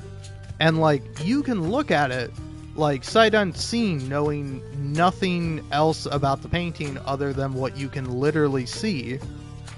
I think you can get a lot out of that. But then you can also get a lot out of, you know, having like a like museum curator, or like a little history about like the artist. Because like, for me, I feel that way a lot about like abstract art, where it's like, I can appreciate it in an abstract way, but I very much more appreciate the explanation and the reasoning behind why this is a significant piece of work, because I just am not that familiar with art history. So it's nice to have a little reminder, or like a shorter explanation to be like, oh yeah, here's why this author like just painted, or why this artist just painted a single color on a canvas, you know? it meant something at the time and was specifically going against like the current culture in the art sphere. And again, like with all that, there's just like a kind of amazing aspect to art of like how you can interpret it in a variety of ways and the different ways people can take it. You know, you can have two very similar people that take the same thing in two completely different ways, whereas like one person can see what they think are flaws in a piece of work, while like another person thinks those flaws are actually strengths, that it's actually really good as opposed to really bad. And I don't know, to me I think it's very fascinating, because I think also as we get I don't know, for lack of a better word, more kind of internet brained, you see like a lot of ostracization of like, this is the thing I like, I'm in this sphere or this circle, and this is kind of the thing that I'm here for. Because it's like, I don't know, man, it's like, for example, I'm a gaming guy, I like games. One of the greatest games ever made is Red Dead Redemption 2, and like the amount of times I have seen the exact same post on Reddit pisses me off. And like, obviously that's what it's meant to do, but like every time I go on Red Dead Redemption 2, there's always a possible cognito hazard where I might see someone say, hey, how come Sadie Adler doesn't receive any punishment for going on her revenge mission, unlike our main characters Arthur Morgan and John Marston? And it's like, you fucking moron. like, are you stupid? Like, genuinely, these people are fucking dumb, and I shouldn't take them seriously. But it's like, it's like, obviously, the reason why Sadie Adler doesn't get punished, as you have decided to put it, is because she already received her punishment. Like, there is what I think is a very cruel line by Arthur Morgan to Sadie Adler, where he tells her, like him, a dying man, he tells her, you and me, we're more ghosts than people. Like, he sort of acknowledges that, like, yeah, hey Sadie, your life is over. There's not really much left for you. And you see that at the end of Red Dead Redemption 2, in the epilogue, where Sadie Adler is like just this bounty hunter, and she's going from place to place, and she has no real direction, she has no real like wants, she just has needs. Like she's simply just surviving and then doing bounties because she has nothing else to do. Like she's not punished because she's already in purgatory. Like she was like literally the first moment you see Sadie Adler, she is in hell, and she remains there for a very long time, like up until like chapter 3, where she starts getting more involved and tries to do more things. It's like she is just crying and devastated from losing her husband. And then she sort of goes on like a revenge mission. And then, you know, it doesn't really make her feel better. It's kind of this incredibly sad, tragic thing. That like Sadie Adler does get a revenge, but like it doesn't do that much for her, but something she had to do nonetheless because she has nothing else. She has nothing left. Like, she is a ghost haunting people and exacting revenge on them. She has ceased to be a person, and she is now just like a force of nature. And like, people look at that and they go, wow, Sadie Adler is happy and perfectly fine, and she hasn't received any punishment for doing revenge. What the hell? Like, she's literally this empty person with like a tainted soul and a hollow life, and people are like, yeah, but why doesn't Sadie get shot in the fucking head? And it's like, well, she does get shot. Going for revenge. But anyway, it's just like completely ridiculous where it's like, I don't know, man. If you like something great, like again, kind of going back to earlier when I was talking about Les Mis, it's like I could sit here and tell you what I don't like about Les Mis, but also it's been years since I saw that play, and I couldn't like recount every detail. But like, I don't know. To me, like, Les Mis, part of why I didn't like it is it was just very tragic most of the way through, and like, I don't know, again, it's like, I don't remember the ending of it. It wouldn't be right for me to say that, like, oh, Les Mis is bad and here's why. Like, I can just tell you the truth, which is that I didn't like it. It just wasn't for me. Maybe it could have been, maybe it should have been, but it just wasn't. And I could elaborate a little bit more on it, but not much, because again, I don't remember all that much about it. Like, I don't know. Here, for example, one movie I did see, for whatever reason, don't ask me why, is The Sheep Detective. I saw The fucking Sheep Detective. And I will say I went into it knowing almost nothing. I just knew that, you know, Hugh Jackson was in it. I like Hugh Jackson. Wolverine, most famously, but he's done plenty of other roles that I've enjoyed. And I like started watching the movie, and then I'm like, oh, the sheep are animated. There's no real sheep in this movie. The Odyssey has real fucking sheep, and that's why The Odyssey is a better movie than The Sheep Detective. The Sheep Detective has sheep, and it has sheep in the name, but the sheep are all fake. They're not fucking real. In The Sheep Detective, they have real dogs. And, like, the dogs are cute, and they're adorable. But then the dogs turn out to be villains, because they hunt the sheep. But I'm like, fuck those CGI sheep voiced by famous actors. I would love to see a dog rip them to shreds. Which a dog does. And so, I don't know. To me, at least, there's something I think that's very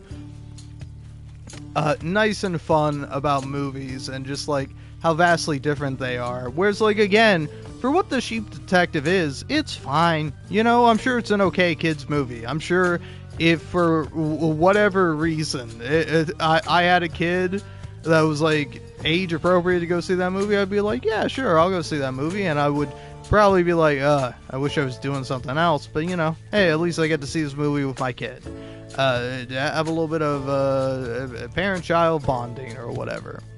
It's like, that would be fine, but, like, the Odyssey is like an actual fucking movie for adults that has interesting themes and is this, like, kind of new-ish, like, it's a new take on this, like, literally, like, centuries old fucking story that, like, wasn't even originally written down. It was passed around via word of mouth. Like, it was an oral story. And it's just so interesting that we can take something like that and then adapt it in, like, different forms. Like, I don't know. I think it is really cool, and I was very happy to see it in theaters. And again, when I saw it, I'm like, man, I should maybe go back and, like, read some more stuff about the Odyssey. Because also, I will say, I know plenty about the Odyssey, but I don't know much about the Iliad. Like, the Iliad is something I actually want to check out at some point. And, like, plus two, I was thinking about it, like, in high school, I had to read Ulysses, the James Joyce novel. And, like, I don't know, I remember really liking that. And I thought it was, like, interesting, particularly at the time, the fact that it is this, like, adaptation of the Odyssey, and that As far as I'll go. it's, like, it's this adaptation of the Odyssey.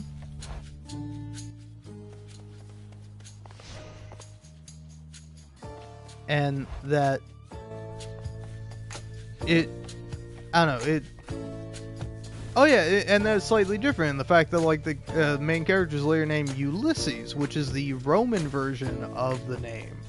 And, like, it's obviously a more modernized version of the story. And so I was, like, thinking after I watched the movie, I'm like, oh, maybe we should go back and reread that. And like, do that, and then, like, I don't know, what's a popular book that's like an adaptation of the Iliad that people seem to like. I think it's the Song of Achilles, right? Is that it? Where's the commander? Then but then there's also like I don't know, it was pretty popular on TikTok for a while, but there's like I think it's called Epic or something, which is like a like musical version of the Odyssey. And I'm like, yeah, that's really cool too. Maybe I should go through and Epic the Musical by Jorge Riviere Hernandez, along with plenty of other people. But yeah, I don't know. I thought that was I don't know. I certainly like some of the songs from it. And it got a fucking million saves on Spotify. Epic the Musical, all songs in order. But yeah, I don't know. I think like different adaptations are really cool, and it's like nice seeing how it changes from one to the other, and just like I don't know, kind of going down different paths of like different interpretations. And I think the Odyssey was like a phenomenal adaptation of you know, the original story. The moon is full. But like obviously it's different. You can see a lot of like Christopher Nolan's style and influence on the work and what he chooses to focus on. And like I don't know, I thought it was really enjoyable. And again, like I think you're doing both yourself and the movie a disservice if you watch like the Odyssey and you go, this isn't exactly the same as the original text as the original Odyssey. And it's like, who summons me? Well, it's not like really supposed to be. The point is that it is supposed to be different. Did the trick.